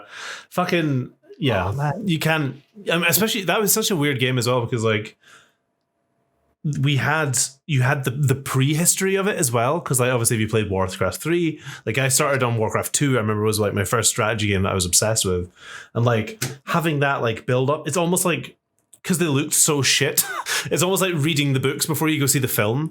Like you build up these ideas and these characters in your head, and then suddenly it's like, well, now you're actually fucking there, and like it's huge and it's all around you, and the music is, oh my god, it's really emotional. The music for Stormwind as well is just having that kind of like the swelling of the initial kind of like orchestral movement is like, oh my god, dude, like it's just like, wow, what a game. So you're an Alliance player then, I assume? I mean, you said you were a rogue. Have you always been an alliance player? So I was alliance with my rogue Iron Viper, which I then renamed to Torque. Thank God. Torque is good. Torque was a good rogue name, I thought. It's good. That was for Burning Crusade. Like eventually, when the name change came in, I was like, I need to change my name because I cannot be rocking around trying to find a raiding guild, level 70 rogue, called Iron Viper. So I changed it to Torque. I kind of don't hate Iron Viper. I kind of love it. It's not that bad. It could be worse. So cringy. It's not Iron Viper at 69 or something. It's not. It's like X Sephiroth X. Yeah, exactly. With like the I mean God. I played Alliance and then I started playing Horde more. I made me and my flatmate and I actually had a Tauren warrior, level 60 Tauren warrior called Moo. As well. Good. How did you get that name? Holy shit! I don't know how I got it, but it's since been revoked because I hadn't played him for like 10 years or something. But he was. You can really sell that shit at this point. Yeah, probably. But yeah, that was on Bloodfeather, I think. Bloodfeather back when it was PvP. That was on Bloodfeather, and he had a mage called Beep, and so we're doing Beep, and we would run around just like cause. That's adorable. Yeah, it was great. It was so much fun. It was a lot of fun. We were just like ganking STV all day. It was so much fun. But then I started going Horde, and then I was like, Blood Elves are kind of cool. They're kind of, they're an attractive race. I kind of want to be that instead. Yeah, be the sexy boys. All of my characters are fucking Blood Elves. Yeah, be a sexy boy, be a sexy blonde boy, and just do twirly jumps. Yeah, I was into that. So then I made a Blood Elf Paladin, of course. And then I actually had a human Paladin called Syrup as well. That's a good name. Yeah, I enjoyed Syrup. He was fun. And then I started to just going more to Horde. I'm more Horde oriented now. That's more fun for me. I like the Horde as like an aesthetic, and also just I enjoy like the stories of the Horde characters. Like I'm looking forward to more like Tauren expansion, because Tauren kind of get like a bad rap. Nothing really happens with the Tauren. It's like, and the Tauren are there. Did you play Legion? Like what? You know what? Actually, that's a good point. I heard Legion's really good, but I didn't play it. Right. Here I am complaining with the story, and I'm like, well, there's more. I was just thinking, there's more Tauren in Legion. In general, the last few expansions have been fucking bananas good. Like Legion is the best expansion they've ever done, hands down. I mean, Lich King's my favorite expansion, but I think Legion is probably a better expansion overall. It just in terms of the things it does. I think I get rid of Sorderis. Is he gone now? Dude, I'm so bad at remembering this stuff. I literally cannot keep up with that stuff. It was more like, yeah, just like they expanded the range of options so much in that expansion and gave you so much to do. And the story was so good. Bringing Illidan back. Like Illidan being back is great. Like, so like, oh man, did Maeve Shadow Song? Why am I asking? You're asking the wrong person, because I'm so bad at WoW lore. Like, honestly, dude, like she's there. Maeve Shadow Song is there. Yeah. This is one of the things I used to. So like, I never had a computer growing up, like until I was like maybe 12, 13. So like when I could get the internet, I would just go online and like I would like read, before Wiki was a thing, I would go on like GeoCities websites and read the lore of things and just like fill my brain with useless trite. Yeah. Like I would go on like Marvel Power Slammers or whatever.com. Whereas like Carnage is more powerful than Venom because he can change blah blah blah. Doctor Strange. Carnage is cooler than Venom for sure. I mean, that's just hands down. He's red and creepy. Carnage is great, but I don't know. Like anyway, like it was like I would go on websites and just like research things and read about the story because I couldn't get the comics and I couldn't play the games because we couldn't afford them because we didn't have a computer. So I would just read everything. Yeah. And so I think this is why I have it. I enjoy learning about the story and lore in games now because I never got the chance to do it when I was a kid. Yeah. This is something I'm only realizing now, frankly. Thank you for the therapy session. I will forward you the once again that the show, you know, this is the same with my mentorships. My mentorships invariably turn into like weird art therapy, so I'm glad to see that like this fucking show is doing the same thing. It's time we learned about ourselves. Let's learn ourselves. But how about you? Like, so where did you grow up? Edinburgh. From Edinburgh. You're an Edinburgh boy then, yeah. Yeah, straight up. Yeah, I grew up just beside the Meadows in Edinburgh. Hell yeah. So yeah, the best, the freaking best. I was telling Lindsay about the Meadows recently. Actually, is it legal to drink in the Meadows? Because it's legal to drink everywhere in Edinburgh. Yeah. So, it's not in Musselburgh because we were told off for doing it in Musselburgh. Like, so you could just drink anywhere in Edinburgh you want. Yeah, absolutely. Interesting. Okay, It's great because you could like have a wee like because Edinburgh is like a walking city. So if you're going out for a night out, you might go for like a sort of 40-minute walk to the other side of fucking town to meet your mates. So it's just like grab yourself a bottle of whatever Desperados or whatever you were drinking at the time. Just wandering through the meadows, having a beer, like listen to some music. It's fucking the best. That's true in the rest of the UK. I don't think so, B. I don't think it's legal in the rest of the UK. So it's not in Glasgow, that's for sure. Not in Glasgow. Yeah, I don't think it's legal everywhere. But like, that's one of those things that like, did you ever go to the Hive till 5? Of course, of course. What a mess! I was a fucking goth emo skater boy. Come on. Did you ever go to Mission? Mission and the mini mission, man. Oh my god, dude! Why have we never talked about this? This was a goth club in Edinburgh for people who don't know. Goth club. I mean. Oh my god. Yes. Like the mission. So Studio 24 in Edinburgh, there was like at 7 o'clock till 11 o'clock on a Saturday night. There was a place. It was called the Mini Mission, and that was like they didn't sell alcohol. Yeah. They did only sold soft drinks, and then you could maybe get a Mars bar if you were lucky. And what they would do is that it was like they had 2 floors, and like the bottom floor had like popular like maybe metal for the first hour, and then it was like Kerrang chart music for the next 3. Yeah. And that was you just go there. So fucking good. Get a soda pop and headbang. Yeah. We probably ran into each other there. Dude, man. probably. There was probably some mosh pit. We're listening to fucking Disturbed and just fucking headbanging out. I mean, oh. Were you there for the Halloween party or the Halloween costume contests? Don't know. So I went. There was a guy who was dressed as one of the twins from The Matrix with the white dreadlocks. Fuck yes, that's amazing. I was Freddy Krueger. I won second place. Holy shit. He won first place because I had fucking crazy Freddy Krueger makeup that my sister did. That's awesome. But like that was like my one bet there to be like, if you were there, you would have remembered the guy who was dressed as the twin. The lone twin. I don't know, man. I don't, because you must be like 4 years younger than me or something like that. I'm 4 years younger for sure, dude. Oh man. But I would sneak into the adult mission all the time when I was 16. I had Neurox. I had Neurox. So they elevated my height by 2 inches, and then I was like, this will make me look older. Yeah, that's it. Just a tall child. Like, yeah, all right, go for it. Works. Who fucking cares? It worked, man. Those were good. That place was a fucking. I mean, it wasn't the Hive, but it was a hive of scum and villainy. That was a dirty fucking. Oh, that was a dirty place full of dirty people. Just so we're aware, kids in the chat, don't underage drink. It does not make you cool. No, it does not make you cool. But I did drink when I was 16, and I did think I was really cool for doing it. Yeah, that is pretty cool. Take it back. Take it back. Yeah, no, dude, the Hive as well was like another one. The Hive was like, is this content for your stream? Like, is this? I don't care. That's the whole point of this. Like, the whole point of this whole podcast is just to have nice conversations with people who are cool. Like, yeah, I'm here to talk about interesting goth clubs from Edinburgh in the 2000s, late 90s.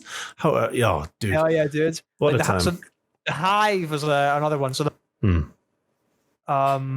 God, what's that street is going down to the cow market called again? The big cobbly one. Oh fuck. Have you been to Banshee's Labyrinth? Yeah, I've played there loads. My old bands have played there a lot.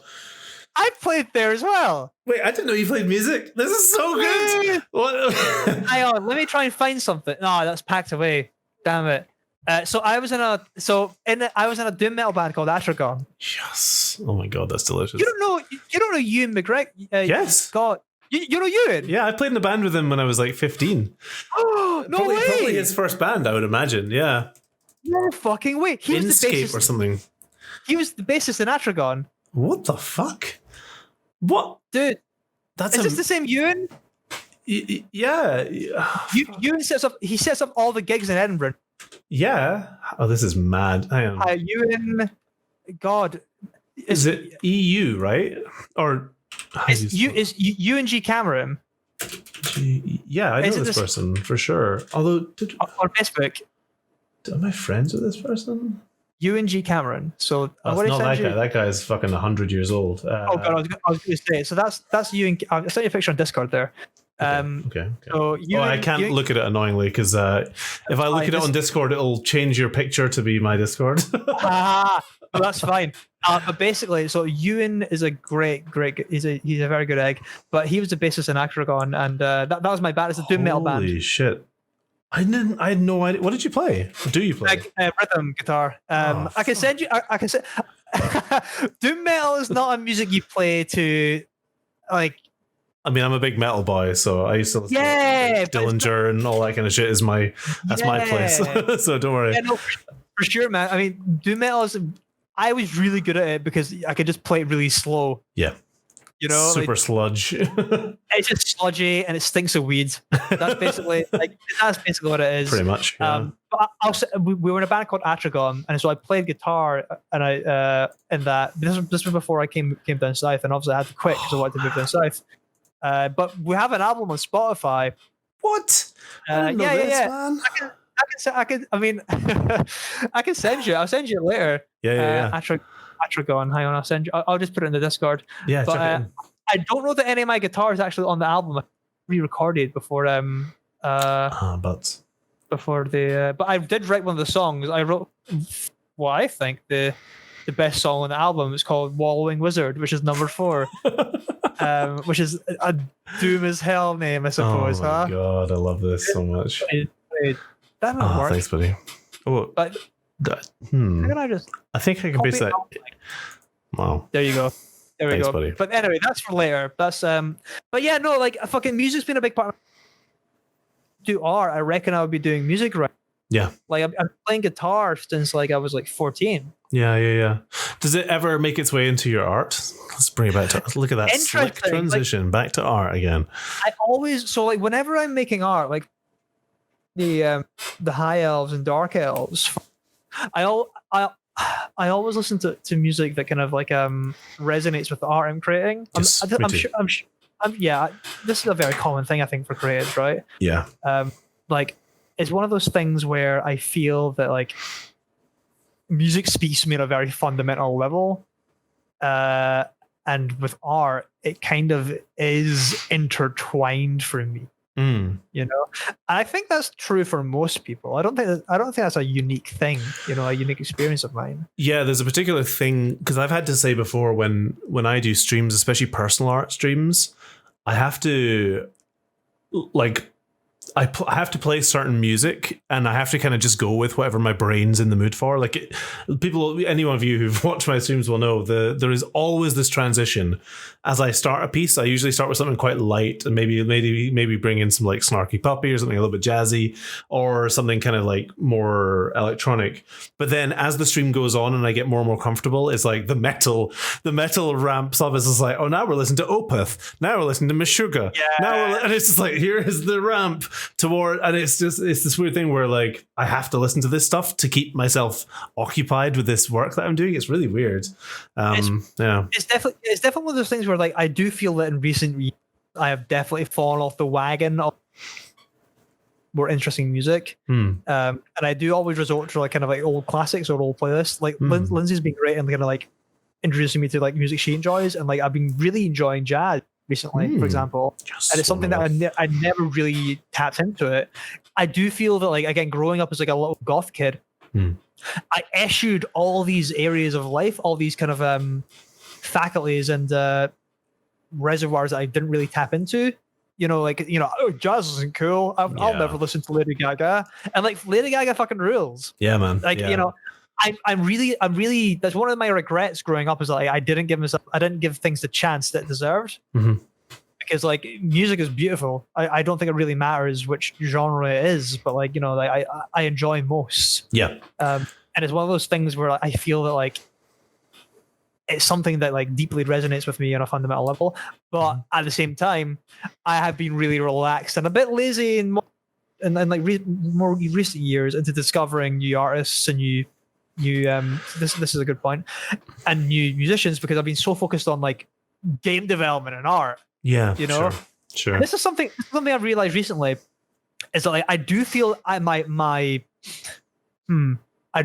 like as artists, we do have a tendency to laser focus on things, especially within the like game development circle, you know, where you work on a project for 3, 4, 5 years. And I do feel that like there are neglected for either like, you know, friendships or the, you know, doing, you know, different things or new hobbies. A bit difficult with it, then sure, yeah, you can respect like, and but music is one of them, you know, like, you know, discovering new music, you know, it's difficult to do sometimes when you're so laser focused on improving just one thing. Yeah. And I think that's something going forward as a, you know, as an artist, I would like to try a finer line there. Yes. You know, where like and I'm sure you can respect this as well. You're obviously very accomplished and you're very, very good at what you do, but like there is a degree of sacrifice there. Yes, I mean, that's why I went freelance. Honestly, I was finding that working all day in a studio, like I was doing the thing where I would work all day in a studio and then I would freelance at night. I did that for my entire career. Dude. Like, you know, 10 years of that basically, of being like, you know, come home, eat dinner, chill out for a little bit, and then at least do like 2 hours of work a night, you know, on freelance. More time for art. Yeah, exactly. And like it's not like this was consistent, but like that was just always my life. And I found that like Leisha helped me with this actually. Like specifically, I'd always had magic as a goal, but I never had time to do personal work, really. I would occasionally do a personal piece and I'd put, you know, the bare minimum amount of time into it because I was like, you know, it's a speed paint, it's loosey, good, you know, it's keeping it cool and loose. You know, I'm a cool jazzy guy, you know. And like I would put it out and I'd be like, well, why have I not been hired yet? You know, these 9 times that I've applied. And I remember specifically in 2016, I think it was, near the end, being like, I think I just need to go freelance. Like because I was my day job was just not doing it for me anymore. I was working on the Ship Murderous Pursuit, one of the fucking millions of ship games that we made. Yeah. And I remember I just had no passion for it at all. And I was like, I just cannot be fucked doing this anymore. I just cannot be fucked doing this. And I remember speaking to Alicia at the time, and she was like, look, you could probably do really well freelance. And I think it was the first time anyone had ever said to me, like, you could do well freelance. Because you know what it's like? I don't know. Like my parents have always been very supportive, but they were also, you know, when's the money coming? You know, how much are you earning enough, son? Are you rich yet, son? Yeah, you know, that's an interesting one. So my parents were both they just let me be. Yeah. They just let me be, because I mean we didn't have a lot of money growing up, and like it's interesting. My brother, he actually just shipped Little Nightmares 2. Oh wow, cool. Not him, obviously, on his own. Wow, fuck. Yeah, he's that. My brother is that one game company. He's a studio. He became a studio. Yeah, and my brother's an animator, and my sister works in fashion. So my sister's a fashion designer at Misguided, who are but she used to work at H&M in Sweden. That's awesome. So we're all these little like creative siblings who like were raised by these like hippies, essentially. Like my dad was in a hippie commune. Oh my god, that's amazing. Growing up, it's wild. There's a whole other story there. But my dad met my mum coming out of a hippie commune, essentially. Holy shit! Wild. That's so cool. But so like my mom and dad were just basically like, yeah, you can do what you want, play in the mud, eat dirt. And so like I do feel like I kind of lack classical kind of frameworks and discipline growing up. Yeah. You know, in some areas, but I am lucky in that like I was allowed to explore my artistic freedom without any reprimand, I suppose. Yeah.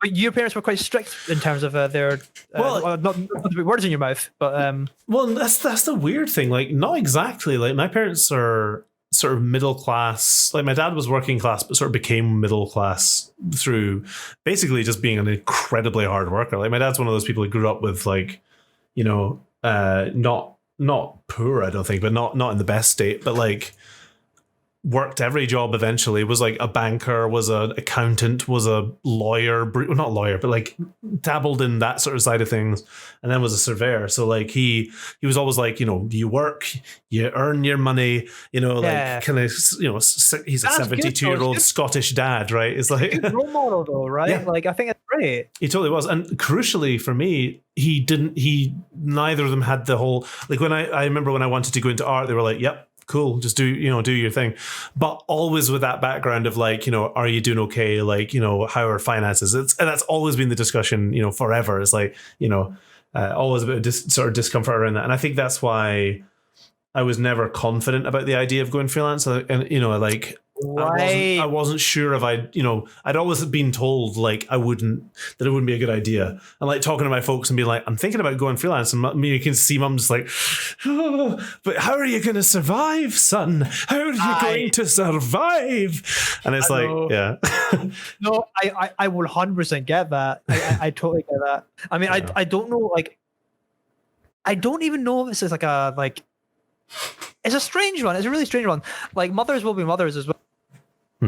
But like, I think like at the same time, there's a degree of like it's just luck of the draw sometimes. Like it doesn't always come down to class and the circumstance. It's just like the people are people as well, and people are different. Yeah. I don't think being hired. I think a lot of the time that doesn't come into it as much as well. And like for me, I actually, in many ways, did the right thing, which is like I had built up a pretty significant client base, like a decent following on Twitter, all of that kind of stuff before I went freelance. And most people I know now are going straight into freelance, and it's like, good on you, like, good luck. It's rough. It's rough because I had the benefit of like, when I went freelance, I got job offers, straight away, and I was very lucky that way. I remember your Imager posts with all your the magic one. Yeah, dude. Yeah. The magic one. I got hired that night for magic. I know. It's so funny. Isn't that great? It's so mad, dude. That was a success story and a half, dude. That was the maddest freaking thing. But again, that is like, if there is a goddamn lesson in this thing, it's that like, I was applying for magic consistently for like 4 years before that, but I just never had the time to do work of the quality that they need. If you like, I had to learn. I remember it was Jason Rainville who taught me this. Like, I was doing so much like sketch work and like loose stuff, busting stuff out, posting it on Twitter immediately, busting stuff out, posting it. I remember I was really into the speed painting, like the spit paint. Remember the daily spit paint thing everyone was doing for a while? Yeah, that thing. We were all obsessed with. I was doing that all the time, and that was really fun. But like, I remember Jason, I was talking to him about something. He's like, you should just like slow down, just stop doing spit painting and just like finish something and push it further. And I was like, I've never thought of this before. Like, what? Yeah, exactly. Spend more time, but I'm a concept artist. It's all about less time, efficiency. Don't. And I remember like specifically when I did go freelance. After having a full-on mental breakdown, basically, I was like, I'm going to make some art for my folio now. And that's when I made that stuff for that Imgur post. It was, and my process was literally the same. I just did this thing, but I just spent way more time on those pieces and like troubleshot them and ran them past, Leisha at the time and reworked them. And when I thought I was done, I would like not post it. I would spend a wee bit more time on it the next day. And like, that's what got me that gig, was having work that was up to the quality that they needed. That's weird. Paid the hell off, man. It really paid off. And like, honestly, like, your stuff is stellar. Really, really good stuff. Thanks. The only thing that's missing is like a me as a planeswalker. I was thinking Danny Planeswalker is the one thing that's lacking. Oh my god, it's gonna happen, buddy. It's gonna happen. I almost wanted to use like, oh god, I've got ideas. I have ideas for this. We'll talk later. I was going to ask you. She's giving you love in the comments. Hi, Alicia. She said, "No, you weren't. Lucky, you worked your ass off, and it gave you opportunities." Oh, thank you. Can I say hi, Alicia as well? And this to you, Paul, and obviously to Jen too. I don't know if Jen's here. Jen Patton, I don't know if she's here right now. She's probably she's in her thoughts. It's fine. God, I was talking to her about that. Yeah, it's such a cute dog. Humblewood. Yes. I love it. I love it so much. I've had friends, my old D&D group back in Scotland, who aren't really on the Twitter sphere at all, like messaging me being like, "Oh, have you seen the Humblewood? It looks so cute." And these are like really like, it's really heartwarming. It's people I wouldn't expect to resonate with playing as cute woodland animals. It's people who are like, they play American football and rugby, and like, they're very classically masculine people, and then they're like, oh, we love Humblewood, and it's like, this is something that resonates with me, and I would love to do DM a game in Humblewood, and it's like it's great. I absolutely adore it. Weirdly enough, I've heard that. I've heard other people saying that as well, where it's been specifically groups of people that they didn't expect to be into it have got into Humblewood.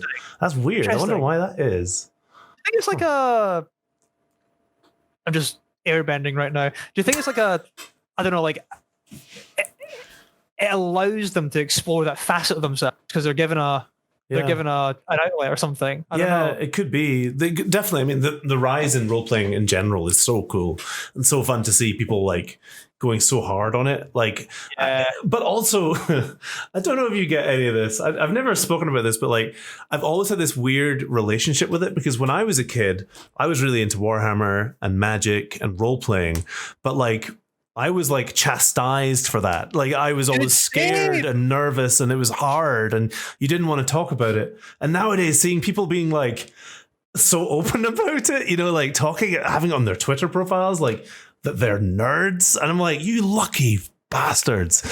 It's interesting. So it's interesting because like during the 90s, the nerd culture didn't really exist. It was just a thing. Yeah, like it was almost like fought against, and then when image boards started becoming a thing, you had like that counter nerd culture where it was gatekept, especially for women, where it was like, oh, you're a fake gamer girl, you're not really a nerd. But like, obviously, the more the merrier, and like if we can introduce people to these like beautiful worlds that we occupy, then it's like all for the better. There's also like this like interesting kind of contrast now where we have these big franchises which are more approachable these days. Like even Pokemon. Like I remember perhaps wearing a pajama top with Pikachu on it. Being a little bit older than I should be for having branded pajamas, but that's by the by, and being made fun of for it. What age was I? Maybe about 11 or so, and I had a long sleeve Pikachu pajama set. That sounds amazing. Right. But I remember being made fun of for enjoying Pokemon. Yeah. And it's like there was this year where like again, like I closed this area of myself out and I was like, oh, I'm not gonna play Pokemon because that's like uncool or whatever. So then I missed out on like Ruby and Sapphire, which are apparently great Pokemon games, and I wish I had played them. Yeah. Rayquaza? What's he about? I have no idea. just sounds like a guy. No Rayquaza? I've missed all this stuff completely. But I was the same with like Warhammer, man. I missed out on Warhammer. Oh yeah, that's a game. Okay, Warhammer. So like Warhammer Fantasy or 40K for you? It was 40K originally. Like I got in because of. Do you remember the old Citadel catalogs like that they had? Like, I do. Yeah. Well, you remember the Games Workshop store on the Royal Mile. Yeah. That's. I like how I did that, and you know exactly what I'm talking about. Yeah. Not Coburn Street. It's the Royal Mile. Yeah. I was telling Coburn Street recently, actually, and how it was spelled Cockburn Street. Yeah, everyone's always like Cockburn. So for people in the chat, Coburn Street in Edinburgh goes up to Hunter's Square. You probably hung around Hunter's Square as well, right? Yeah. I used to skate there, like you know. Do you remember Tales from Whiplash Trash? Yeah. Of course. Hell, holy shit, man! Yeah, there was a piercing shop on Coburn Street. Like, did they do tattoos as well at one point? I'm pretty sure if you wanted a tattoo, Tales would do one. Tales was fucking doing it in the back in the alley. Yeah. Holy shit!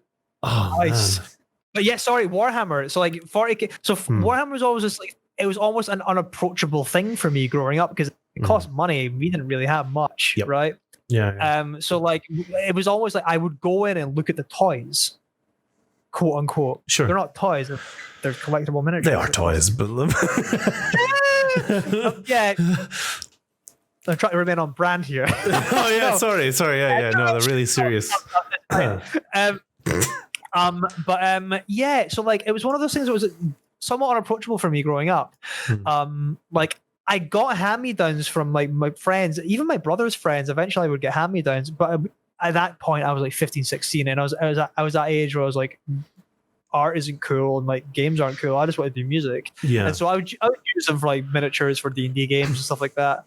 But like the fact, so Warhammer was something that I only got to approach really when I was in my when I was in my late teens. Okay. Interesting.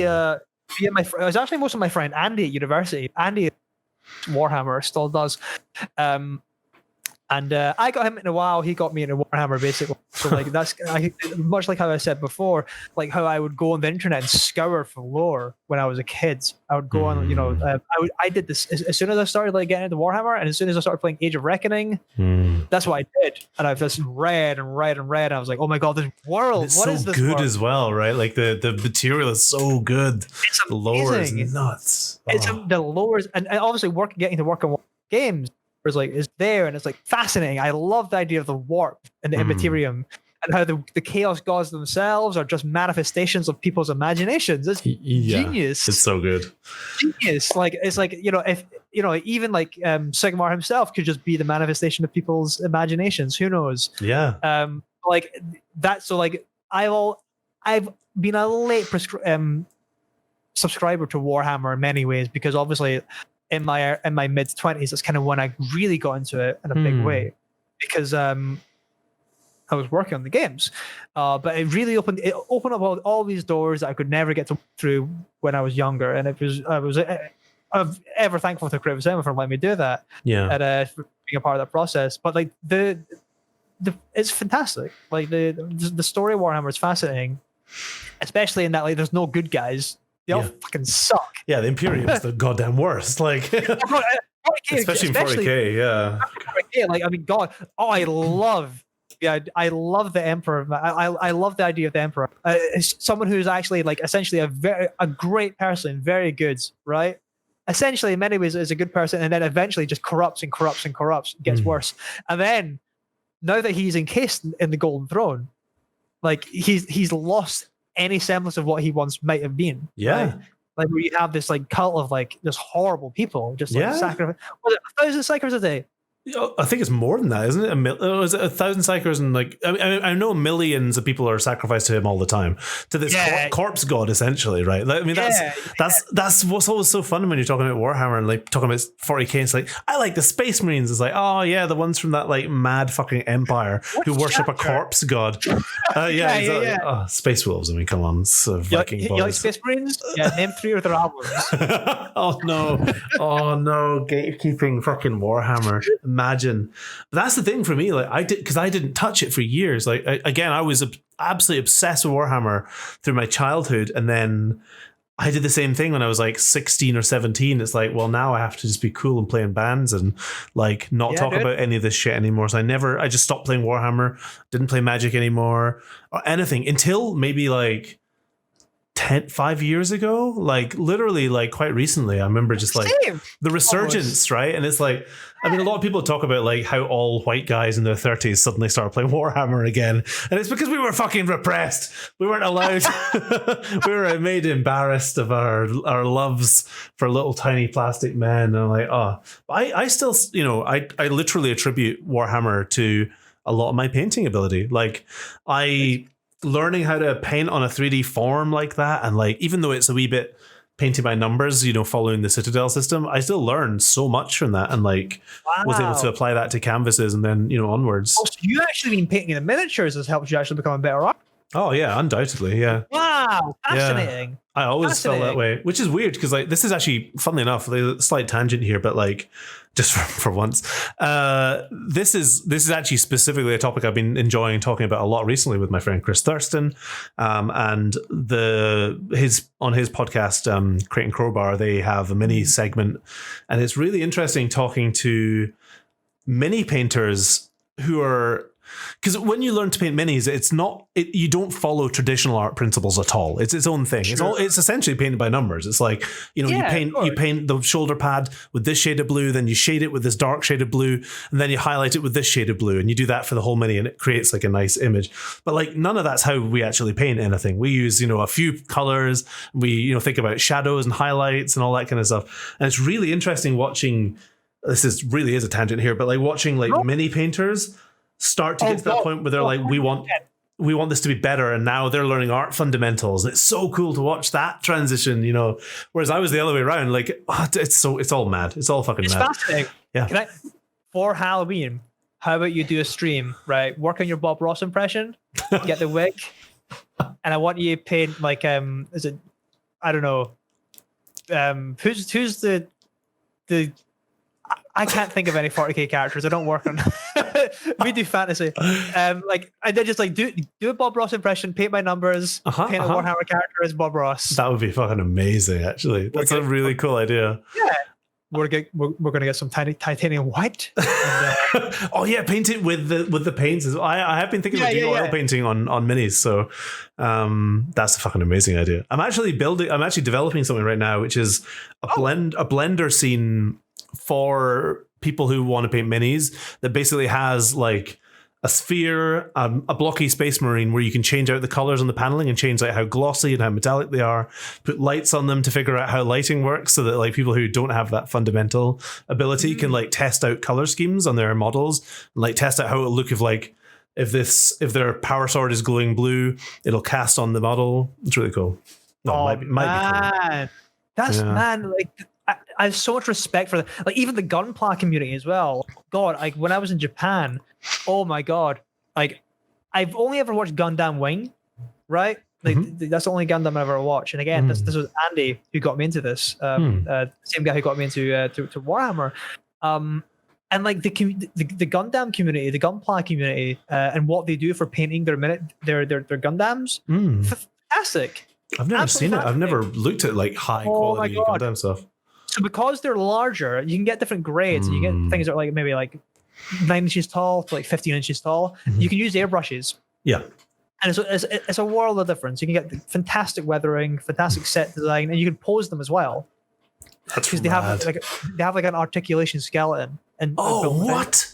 That's really cool. So like if you just like you can Google like whatever, I don't know, Gundam Wing, Tall Geese, whatever. And like, but the painting community for Gunpla is called Gunpla. I think it's like Gundam and then plastic. I think it's a truncation of the two. It's fascinating what people can achieve. That's really cool. Yeah, I mean, I definitely have seen, because it's the same in Warhammer. We've got like Crystal Brush as the kind of alternative to Golden Demon, because like Golden Demon is obviously the official thing, and then you've got like that shit is nuts. I love that stuff so much, because I was always really into conversion. That was always my thing. Like I want to make dioramas and like paint it all up beautifully, and oh my God, that's so much fun. Yeah, like physical hobbies, man. I do think that's like going to be like it feels like an artisan thing right now when we're living in the digital and we're all working from home. Like physical hobbies are going to explode going into 2022. Like I've got 2 Gundam I bought in Japan and I've still not opened them. I'm going to open them as soon as I can and like paint them and posed, do some fun stuff. You know, like so satisfying, man. 100%, man. Like I think we're going to see a renaissance in like terms of like physical artistic hobbies going forward. Into the after times. I do hope we do, at least, because I think I'd be like very. I think it's already happening. I know Games Workshop's doing really well right now, like because people are just ordering shit to paint at home. You know, which like that's all I want to do right now is like paint skeletons. Just let me paint skeletons all day, please. Like that's all I fucking want to do right now. Do you have a undead army you're working on? I have a Nighthaunt. Yeah, I've got a Nighthaunt army for Sigmar. Cool, dude. Have you played Sigmar before? Have you seen much? I have. So like this is the awkward thing. Whenever I see a Games Workshop store, like a Warhammer store they're called now, I will walk in because I'm like, oh, I wonder if there's any stuff in here that's new. I'll just have a wee look. Like, oh, maybe they have the units. Like like when I was working on Warhammer 2, I was like, where are the units I'm working on? That's cool. I was looking for a book last time, a few days ago. I was looking for, I think there was a Malekith book that had just come out, and I was working on the Dark Elves, so I was like, maybe I could brush up on my Dark Elf lore, buy a Malekith book. And then so I went in, and the guys and girls in there are very, very friendly. And they're always like, oh, hey, welcome. Oh, do you know much about Warhammer? And I'm always just like, it just feels like, I would hate to walk in the store and be like, yes, I work on the Warhammer video games. And it's like, so I'm always just like, no, I don't know anything about Warhammer. Oh, wow, you go that way. Fuck. Yeah, dude. I'm too nervous. I'm just like, I don't know anything about Warhammer. And they're like, oh, do you want to play some? I'll be like, yes, I would love to play some. And so like the last time I was in the Edinburgh store, it must have been about a year and a half ago. The time before, that was Christmas before I could. like 2019, I think, 2020. And he was like, okay, this is the Age of Sigmar. It's a bit different to 40k and fantasy, because I had a Chaos Warriors of Chaos fantasy faction. Yeah. I painted them in the colors of My Little Pony. Yes, that's incredible. I had different battalions, so I had like some My Little Pony like pastel colored Chaos Knights, and then I had some Dalek colored ones. So I had like brass, the brass Daleks. Yeah. And the reds Dalek leader. So I had Ross. like I had like a Dalek Emperor leader, like Chaos Sorcerer, and then like some Dalek. That's the fucking best. This is already the best thing that's ever happened. Yeah. And so like he was just like, this is Age of Sigmar. Because fantasy games take forever to play. Mm-hmm. Forever. 8th edition fantasy takes so long. And so like square bases and pushing them around. And, oh my god. Okay, you have this many wounds and I do this much hits, so that means you lose 17 Chaos Marauders. It's like, okay, I'll take all of them back. I love Age of Sigmar for its speed and efficiency and efficacy and its ability to create like fast-paced or faster-paced tabletop gaming. Yeah. Great. Love it. But I always, whenever I go to the stores, I have no idea. Because I don't want to come across as a dick, right? Yeah. And I'm not saying that if you talked about it and you work on it, like then you come across as a dick. But if I did, then I would feel reticent. I've never known what to do with this. This is so funny. I've never actually talked to anyone else who's done this before. But yeah, I'm so fucking awkward, like, because I'm a really anxious person. Like, if I get nervous walking into a magic shop or a Warhammer shop, and I'm like, when they're always like, oh, do you play? And I'm always like, like usually it'll be something like it's happened fairly recently where like one of the books I did the cover for is like over there, and I'm like, and then I'll sometimes say that, and the problem is when I do tell them, half the time it's awesome and I have a really lovely time, and the other half they just become astonishingly awkward, and I'm like, I don't know what to do with this, like, and I'll just be like, oh yeah, I painted that, and they'll be like, it's like or like a magic shop or something. Or they become weird. It's so, I hate it. So it makes me not want to do it. It's really bad. So it has happened to me in the past before where I have like it's been like, oh yeah, like I work in the Warhammer games, and then the guy just became really weird. Like not like in a creepy way, but he's like as if I had offended him somehow. So this is interesting. Oh my god. Do you know what I mean?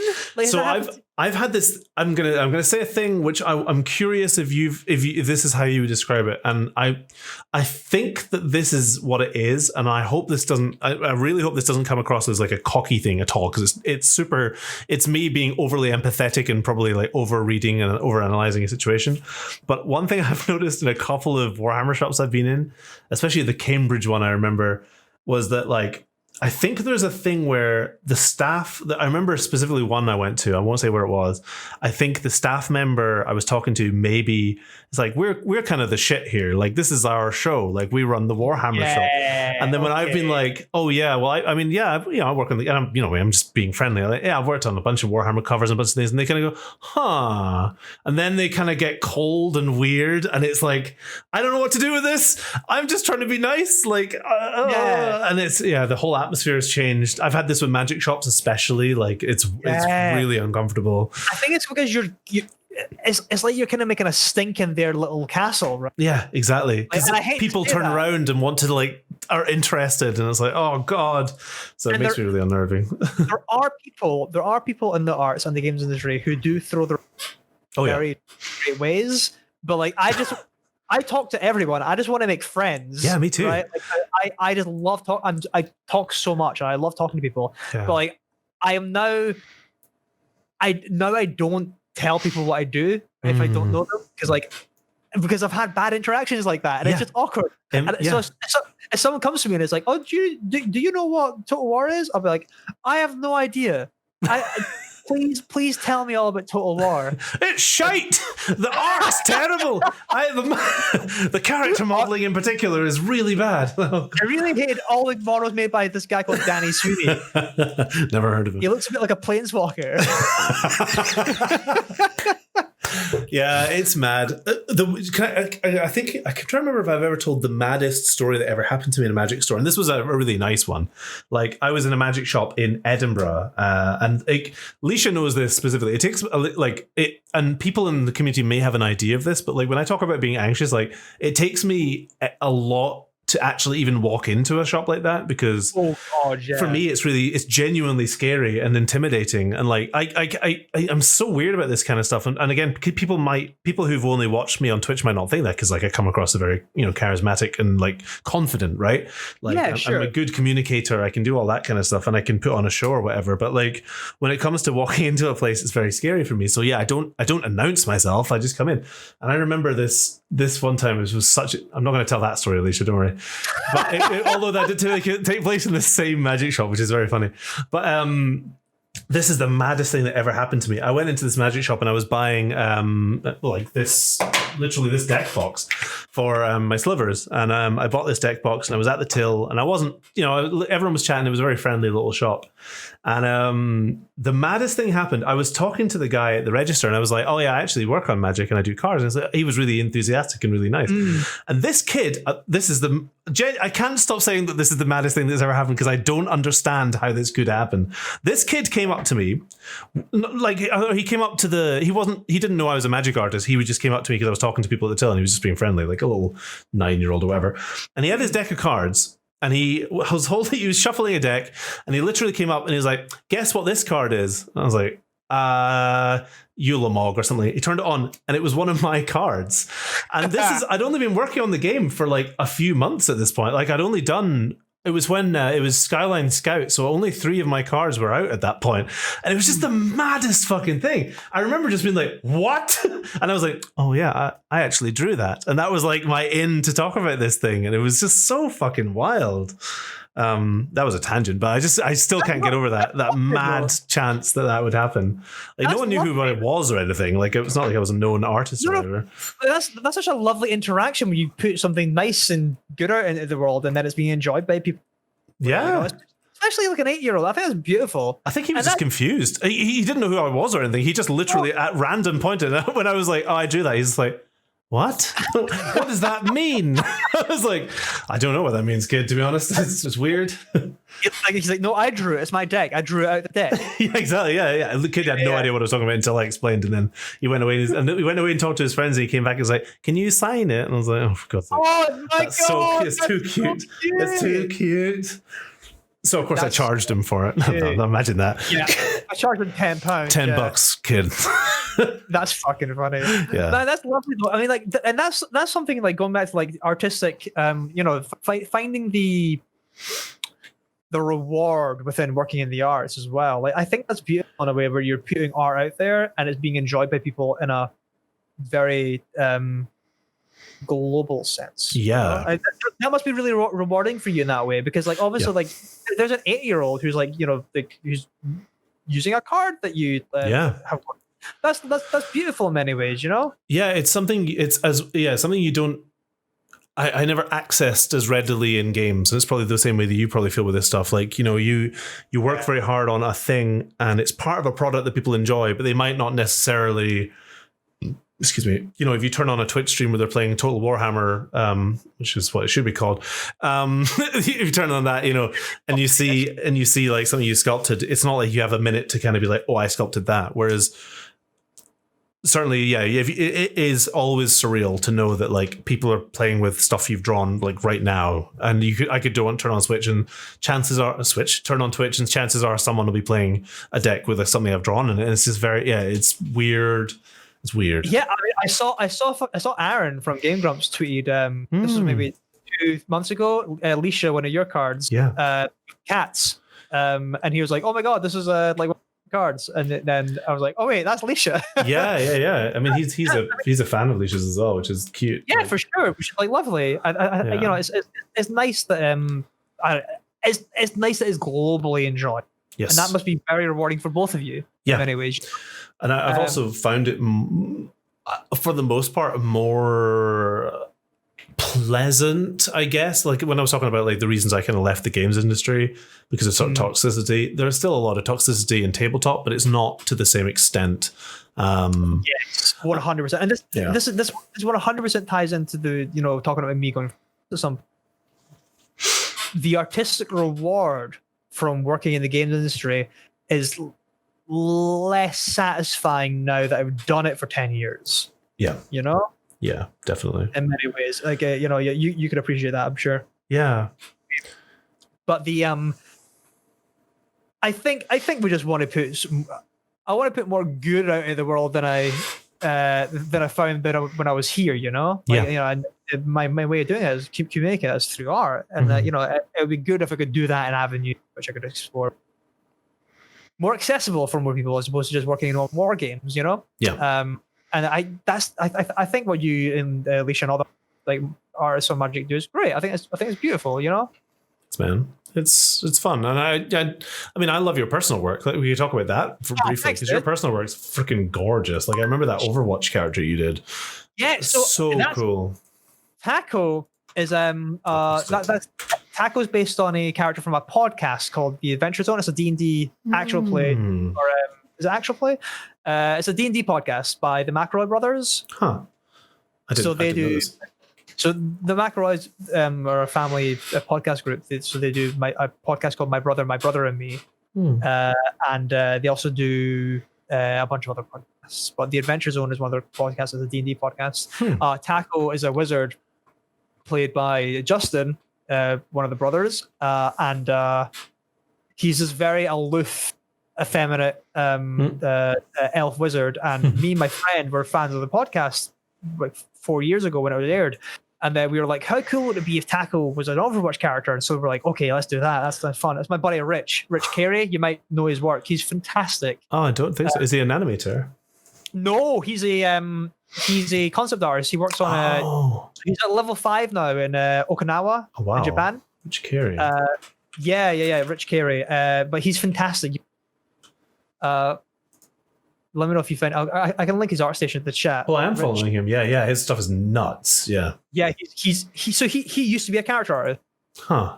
Oh. And he was like, I'm bored of this now. I'm going to just do concept art, and so he just switched. What is with these people? I mean, you're the same. I've seen your 2D art. Your 2D art is nuts good. So that's really cool to see.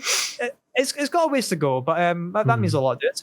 But Rich is great. But he made the concept for Taco. And then I was like, okay, so then we'll build it. And, I was very happy how Taco came out. Got some help with riggers and animators, Daryl on Twitter, and Theo, one of the animators at work, animated him. And then, very happy with how the Umbra staff came out, the umbrella weapon. Yeah, that's so cool.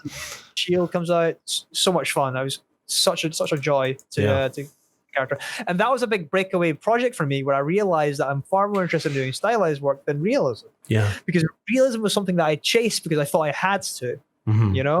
Working in the character art space for so long was all about the efficacy of your skill within the realistic sphere. And I think only in like the mid 2000s when stylized games started becoming more popular, when things weren't just gray and brown, when Overwatch came out and like other games like Paladins and such, we actually had the ability to kind of explore different spaces and say, okay, what do we actually enjoy doing? What do I enjoy? And so I'm thankful for the kind of renaissance of like stylized games. Yeah. In which even the Spyro remake and the Crash 4, which was fantastic. Yeah. Fantastic. I'm very thankful for those games giving me the courage, I suppose, to kind of explore that area, of myself, my own artistic journey, because like that's where I'm most happy doing that stylized stuff. Yeah, very, very a lot of fun. I feel like this is a thread that probably resonates with a lot of people in the community as well, because like I've had a lot of conversations with folk who are, there's always this assumption that you need to be doing a certain kind of work to get a certain kind of job, and while that is true of some jobs, sure, absolutely, it can be, I always recommend people, produce work that is, at least produce some examples of things that are similar to certain things if you're looking for certain jobs. You should make, like, as cliched or trite as it is to say, you should make the kind of work that you love.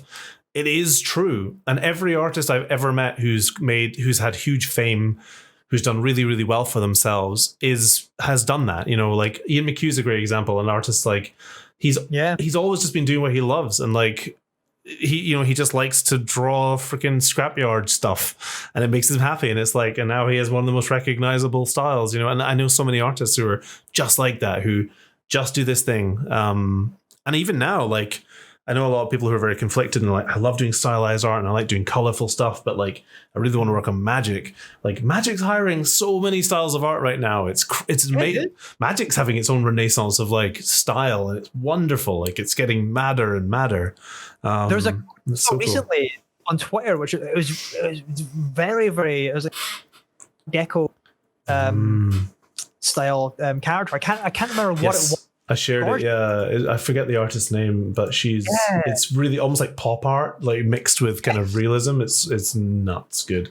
I find it. Like, art's a strange one, especially on social media, because I think the artistic post that has gotten the most traffic for me was the sculpt of the potion seller that I did of course last year. Memes. I fucking I think this is the thing. It's like I just my Twitter is just a shit post. Like, it's just shit. So is mine. That's why we're friends. I mean, let's face it. Dude, I mean, like, well, you also post very good art as well, right? Like, good memes. But like, it's fucking memes all the way down. Like, fucking, like, honestly. I want to find the potion sellers and share it with chat because it's so fucking good. Potion seller. I'm going into battle and I need your strongest potions. My potions are too strong for you. It's the best fucking thing of all time. Yeah, that got like 12k likes or some shit. That's amazing. So I'm going into battle. It's so funny. It's the best. Oh my god, it's the best. I'm glad. Yeah, God, I'm glad you liked it. I think you're the one of the first people to comment on that, and you're like, "Oh my god, Danny, stop!" Why is it so perfect? All right, and it's that time again. I took a quick break, which just allows Danny to tell more stories. Honestly, I don't even know why I'm in this podcast. It should just be Danny telling stories because it's good. So yeah, enjoy. Oh, I don't know what to say. Hi everyone. When I was 4 years old, I went to a place called Deep Sea World in Edinburgh, which is an aquarium, and somehow I lost a shoe. I lost one of my shoes in Deep Sea World. And this is incredible already. Welcome back. Did you ever go to Deep Sea World? Yeah, of course, man. I freaking love Deep Sea World. That place is great. I went to Deep Sea World. I lost a shoe when I was 4 years old. Oh no! And I found a book on porpoises. Porpoises? Porpoise? Porpoi? Porps? I found a book on porps. And then I asked my mum if I could get it, and she said no, because it's like £20. We cannot buy that. That's an expensive book. And so I just walked out with the book. Lose a shoe, get a book on porpoises. Gain a book? Yeah, that's amazing. Why not? Welcome back. Where did this transition come from?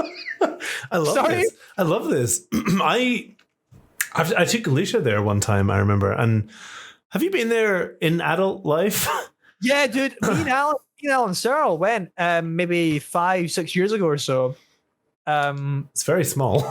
Yeah, it's way smaller. It looks like the seals have basically like a bath to swim in, and it made me feel really bad. Yeah, I'm sure they have like the fourth to swim in when they want to. Yeah, they must do. Like they must have a nice wee place. I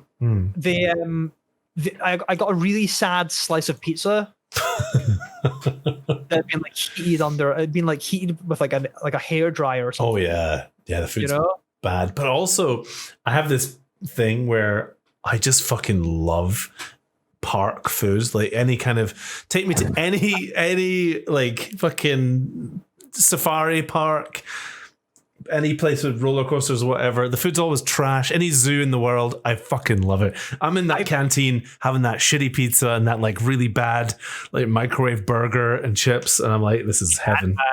Dude, I can't, like, I need to, like, I'm like, if I'm going to eat bad food, I need to make sure it's like good bad food. Mm. Like I won't even like if I won't even eat like low calorie ice cream, right? I need to have like the full fat, like the the good stuff. Ben and Jerry's stuff, you know. How do we? So you're as an Edinburgh boy. I mean, obviously, I don't know how do you feel about deep fried pizza? Oh my god, dude! I love a deep fried pizza. Are you kidding me? Like, also, an Edinburgh we have brown sauce. Oh my god, yes, the best thing in the world. Which is like hard to describe to people. It's like vinegary, liquidy. It's not. It's like it's not viscous. It's almost just like it just. Yeah. What even fucking is it? It's like vinegar and ketchup and brown sauce or something. I think it's Worcestershire sauce mixed with Oh. vinegar. I don't know. I don't actually know what it is, but it's like you can only get it in Edinburgh. Yeah. When I ask for brown sauce, they'll laugh at you and be like, "We don't do that." Yeah. Here. It's for people who are wondering. This is literally like a sauce you get on chippies or on like fish and chips if you go to a fish and chip shop. That you only get in Edinburgh for some reason. Also, if you don't know Scotland, our cuisine in Scotland is just deep fry everything, batter it, deep fry it, exactly. But haggis balls, deep fried haggis balls. Oh. Have you had what's that one? God, there's that chip shop that's like that sells beer and it goes into Broughton Street by the church, opposite the church. What? It's what like is... Yeah. I know you are. Yeah, at the top. Do you mean the? Yeah. It's like an Italian place. Yeah. It's good. I think. Yeah, it's good. They sell a thing in there called a brick, which is just like chips and cheese with doner meat on top. Oh my god, that sounds so good. It's so good, dude. Like it's trash. It's fucking garbage. Pure trash. It's chips and cheese with doner meat on top, and it's like you can get chili sauce on if you want. But it's like obviously they call it a brick because you walk out, it weighs like 5 kilograms. That sounds incredible. Oh my god, dude! A doner meat pizza from like, oh my god, I could murder doner I would meat. literally kill for that right now. That sounds so fucking good. I mean, no. Actually, you know what? I bet you can. There's tons of places down south that have like they do doner and they do pizzas as well. So why not combine them? Why not slap them on? They don't fucking deep fry it though. That's the thing. Someone was saying in chat, or Sam Fraser was saying, want to try a deep fried Mars bar. I have tried one before, one time when I was really drunk, and I remember all I remember about it was it didn't taste like I thought it would, and it was good. It's good. It tastes like hot Nutella. Oh, interesting. That rings a bell. All I remember is the sensation in my mouth of this like crispy, like you know, the mouthfeel. All I remember is the mouthfeel. What about the mouthfeel? Oh fuck! Why aren't we talking about the mouthfeel? Why are we not talking about the mouthfeel? I fucking love a deep fried Mars bar. I've only had one like once or twice, but like they do just feel it's like hot Nutella because like all the nougat and the caramel just kind of it vaporizes within the that's incredible batter, right? So it's just like oh my god, that's fucking deep fried. I'm starving now. Cream egg. I know. I'm thinking about pizza. I'm like, should I order pizza after this thing? God, that'd be so fucking good. Order pizza together. Oh my god, yeah. Let's just hang out and play Warhammer. This is great. All right, fuck off everyone else. We're gonna hang out and have a weird bro day, and it's gonna be beautiful. Danny 3 Part 2 in a few weeks. Well, let's talk. Oh yeah. We'll actually be able to meet up and have beers and stuff soon in the future. I still can't get over the fact that like that's going to be a thing again. Like, yeah, dude. Honestly, it's so weird. Honestly, dude. Like meeting people. What's that going to be like? Yeah, like I think it's going to be awkward. I think it's going to be like because I'm like here's the thing. Like not that we need to talk about the pandemic too much, but like. I get genuinely nervous about the idea of people being outside again. Like, obviously, they are in the wee town that we live in. Like, there are people around and about, but like interacting in that way where there's no social barriers anymore, and it's just like off you go. Like, genuinely scares me. There's some cat action in the background, which I'm enjoying. But yeah, it's I'm scared. I'm genuinely scared about it. I don't know how to feel. I was just looking at Lily. The lag, I have the Twitch stream up, so I'm like, you got the lag. The lag. Hi, Lily. Yeah, it's one of those things where I'm like, so it's difficult to trust some people because like I have a Tesco Express across the road, and that's been how I've been surviving. Yeah. The pandemic. But people, I've seen it's only ever been like maybe 10 times throughout the whole pandemic. I've seen people in there without masks on, but it still sucks. Yeah. It still sucks. And it's like, just like, wear a mask, goddammit. Yeah. And it's like, there is a degree of like, depending on like some people, and in the UK, like being the political state that we're in and like how things are going generally in the UK, my trust in people is at an all-time low. Yeah. You know, and not like friends and stuff, you understand, but like just like the public, you know, the great British public. Yeah, you know, and it's like I'm not sure. I think we need to have that trust in people, otherwise we can't really function as a society, right? But also, it's like, you know, I have seen the way the country's been trending over the past 5 years, and it's not good, bud. Nah, it's scary and awful, and Scotland is not much better. You know, like, you know, some stuff has been better, but like, oh, for sure. Like, I mean, like in Horsham, UKIP got the second highest vote in the 2014 general election down here. Jesus Christ! Oh, it's scary, man. It's fucking scary. So the Tories got the seat. Yeah, but like UKIP got higher than Labour. This was when Ed Miliband. I can't. Labour. Yeah, I can't deal with that stuff. Eating a bacon sandwich. Oh man, give me my independence, please. Here for that, buddy. Like I hope Scotland goes independent. Like, I was on the fence at first, but ever since I moved down south, it's just made me realize just how different the countries are. Yeah, it's just, you know, it's non-negotiable at this point. Like, we just have to go. Yeah, the amount of, like, not to go personal here, but the amount of fucking like anti-Scottish sentiment I've seen since I've been here is off the fucking charts. No, like, fucking calm down, England. Like, those fucking taxi drivers. Oh why my do taxi God. drivers always want to have a go at me? And it's like, because it's like they're driving me to a place. I'm not going to.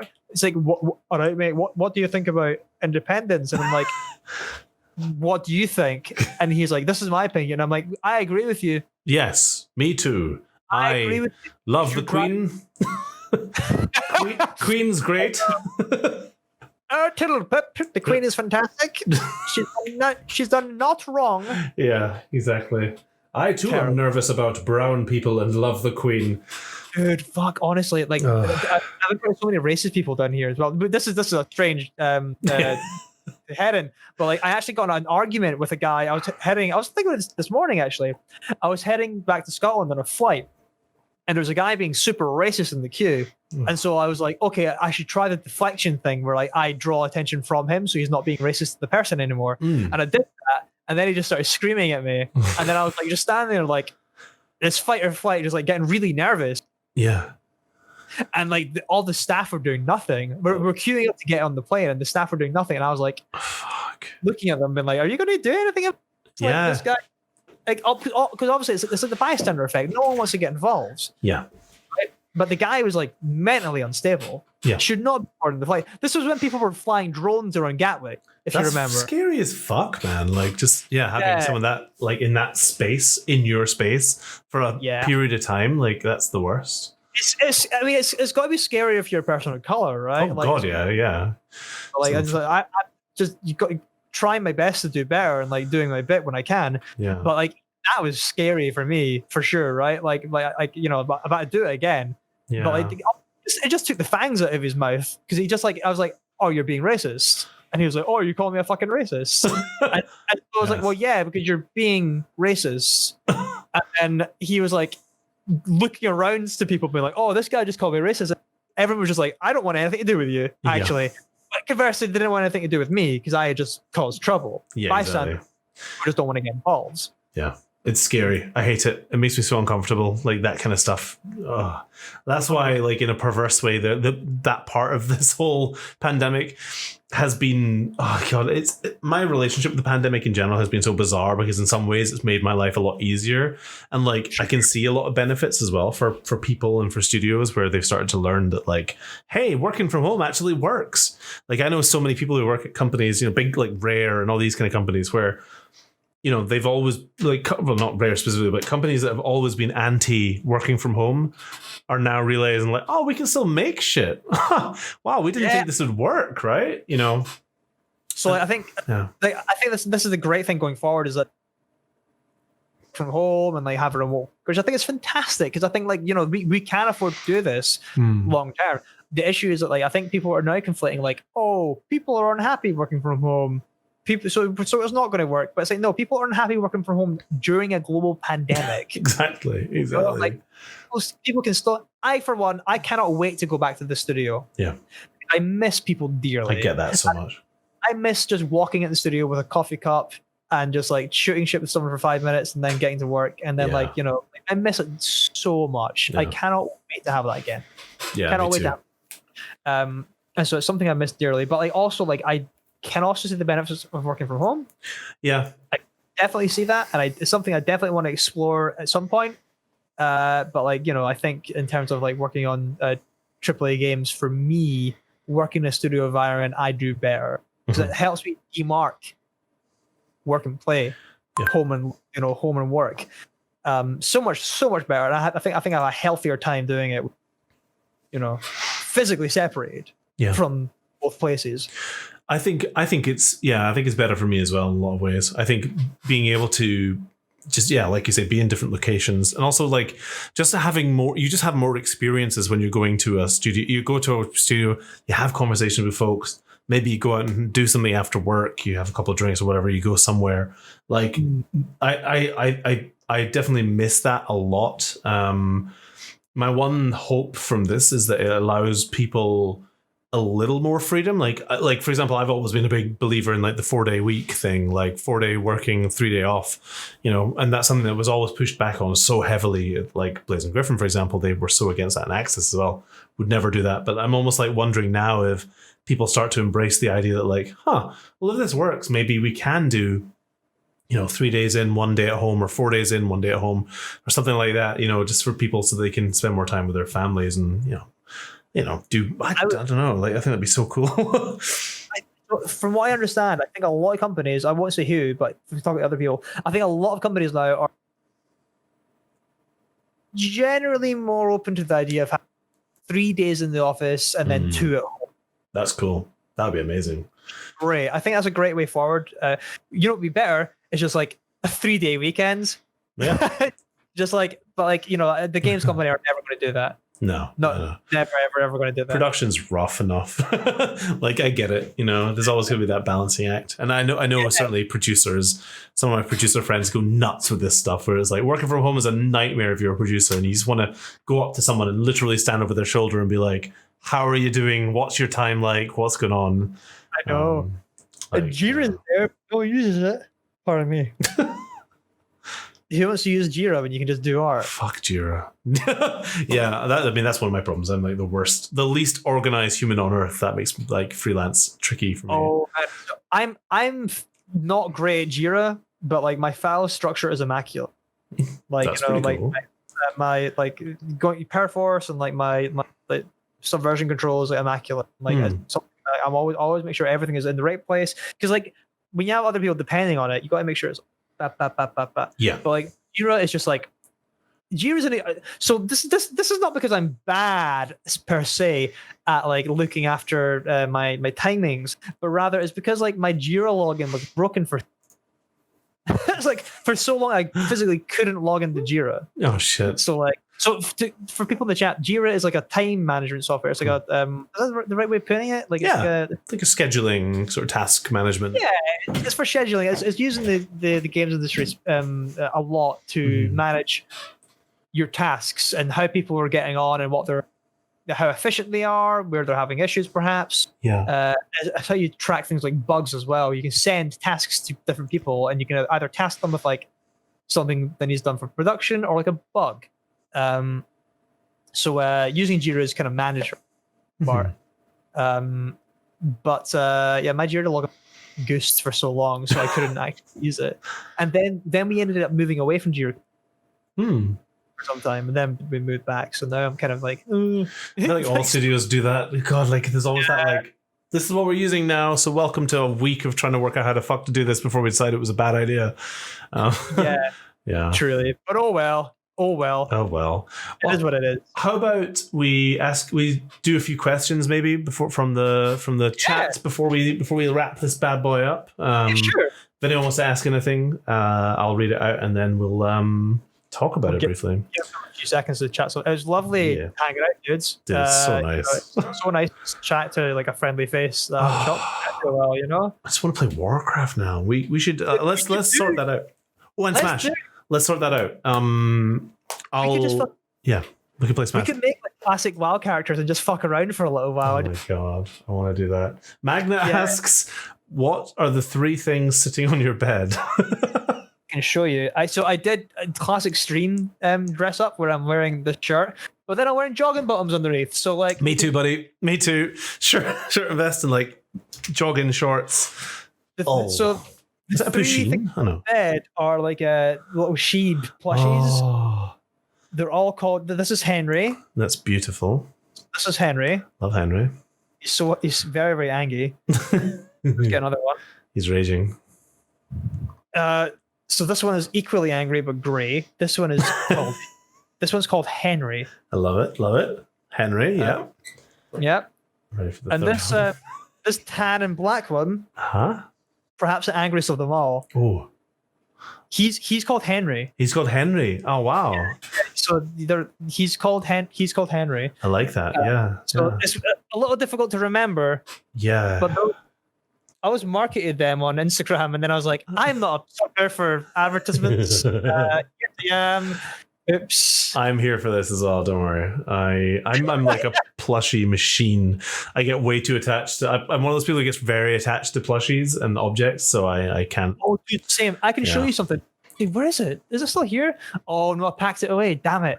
Really? I'm moving soon, so I packed things away. But I've got Sonic the Hedgehog plushie I've had since I was 4 or 5 years old. Oh, that's so good. Yeah, I have.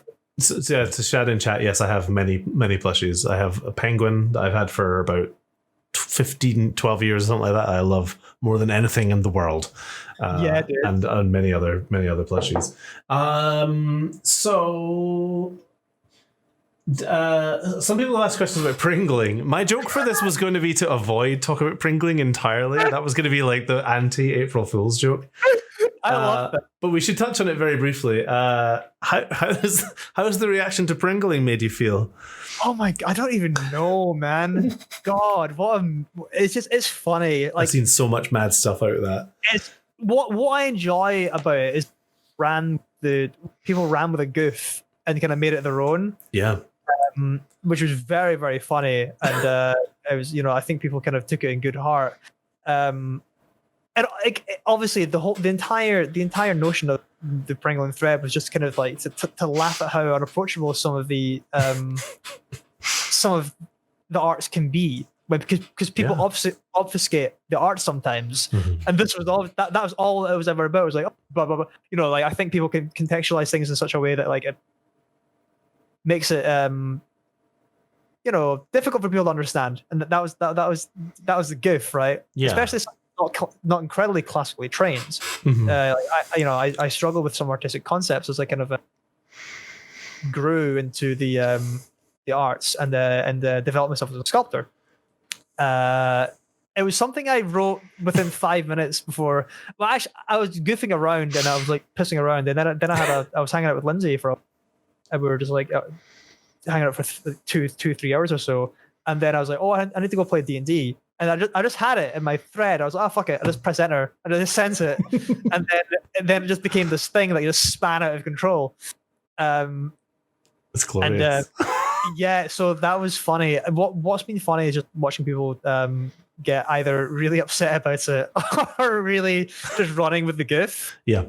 I've seen so many react. So many people are still so confused about it, and like, it really resonates with me, especially as someone who's sort of like vaguely attempting to be an educator, because there's so much bullshit in the way that art is taught and the way that art is kept. Yes, that drives me fucking insane. So like so many of those art fundamentals, I'm just like, you don't need to know this shit. This is stuff you can read about in 10 years when you've been drawing for 10 years. Don't worry about this shit right now. Don't worry about any of the stuff right now. Just do studies, do this stuff. And like, there's ways to absorb that stuff that makes sense. And like, I just love the idea of taking the piss out of that whole culture, because it's art 100%. Twitter is fucked right now. Like, it's absolutely fucks. And it's like, I think it's also just like, it's both that for me, and then also I'll always see people like take the Fibonacci spiral and place it on an image, and it doesn't make any sense. No, it's Like, nothing. That's not how that works. Like, that's not how that works. Like, stop it. Yeah, yeah. Like maybe like one curve matches up, and they're just like, see, it's like, see oh my God, what? it worked. Like you could put it on a Furby and it would probably be perfect, but like, Yeah, it's so fucking. You should do that after. That's a bit right there. Oh fuck, it's so good. Like, let's see, there's more questions. Odie says, when will you come? Will you hang out in the club again, Danny? Oh God, yeah, I will. Hi. I've just been having the past few months have been difficult, and I've been like just trying to survive, honestly. So like being social has been difficult, but I will definitely come hang out. I'll make that. The club's a Discord. It's a public Discord for artists. So like, fuck the club. Come hang out in my Discord. No, I'm joking. Hell yeah, dude. Do come in and hang out though. Like seriously, is the club like a available Discord? Is it like an open one? Yeah, it's an open invite. I'm pretty sure. But yeah, I'm pretty sure if you search the club Discord on Twitter, it'll come up. Nice. But it's like lots of good peeps in there. God, I've just been I've been busy with stuff that I can't really talk about. But definitely something I'll come hang out soon. Yeah. Okay. I don't think we have any other heart with my hand there. questions. I'm trying to, but Icaros asks, where do you keep your clangery booze? my clangery booze. What the fuck are clangery booze? So that was another dumb tweet I did when I was like, what? It was like I just googled weird looking tool, and then I was like, okay, that'll do. Remember this. And then I was like, what did you call this where you grew up? I call it. I remember this because I spent about half an hour trying to come up with a funny reply, and I was like, I can't think of anything. I'll just like it and move on. Sometimes you're like, Danny. Yeah. Yeah. It's just shit post central. But like honestly, like if I can just give people a little bit of joy during the day, then that's good enough for me. That's what it's all about, man. Like I think too many people take art way too seriously when you can break it down. It's the dumbest fucking job. It's everything we do is so dumb, but it can make people happy, and that's the kind of crucial thing. You know, you can make people feel stuff, and that's good. Yeah, I like that idea. It's not rage. Yeah.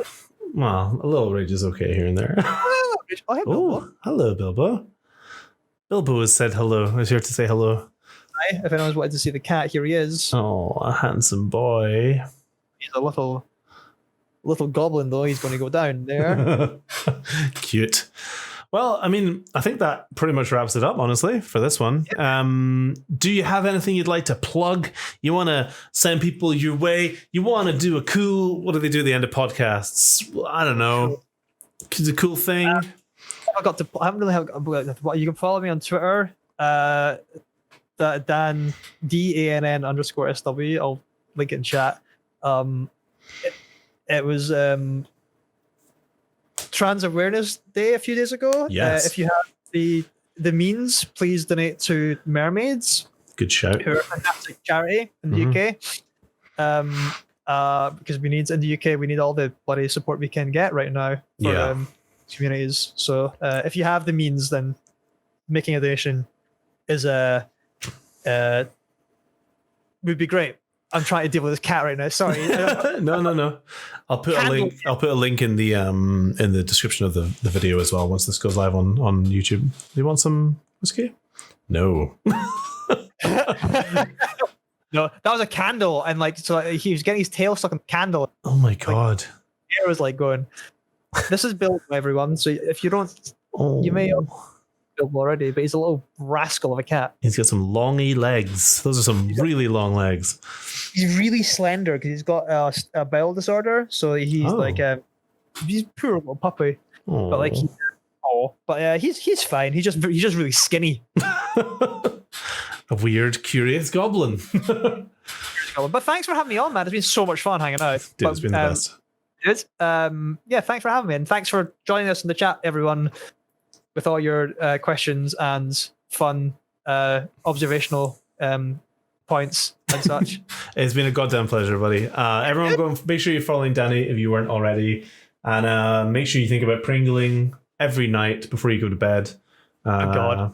every time you think about it, a Pringle dies. I don't know what I'm talking about. Thanks so much, buddy. That was amazing. I love you so much, and thank you to everyone who listened to this. Remember to share this thing around if you liked it. Share the link, whatever I post it on. I don't know where I'll be posting it. And yeah, be safe, be well, and say nice things to people. Yeah, be nice friends to people. Be nice friends. It's a nice show. And that's it. Thank you so much for listening to another episode of Nice Friends Show. Huge thanks again to Danny for coming on. If you want to support the show, you can support me on Patreon. That's patreon.com/PaulScottCanavan. That's easily the best way to make sure that I keep doing this thing. I have a lot of guests lined up for this. Not all artists either. We're going to be bringing on Rare's senior/lead producer pretty soon to talk about production and working with artists. And yeah, loads of cool people coming up. Thank you so much for listening. I really enjoy making this thing. If you do have any feedback, feel free to throw it at me. You can at me at Twitter at abigbat, ABIGBAT. And yeah, have a great day. Take care. Bye bye.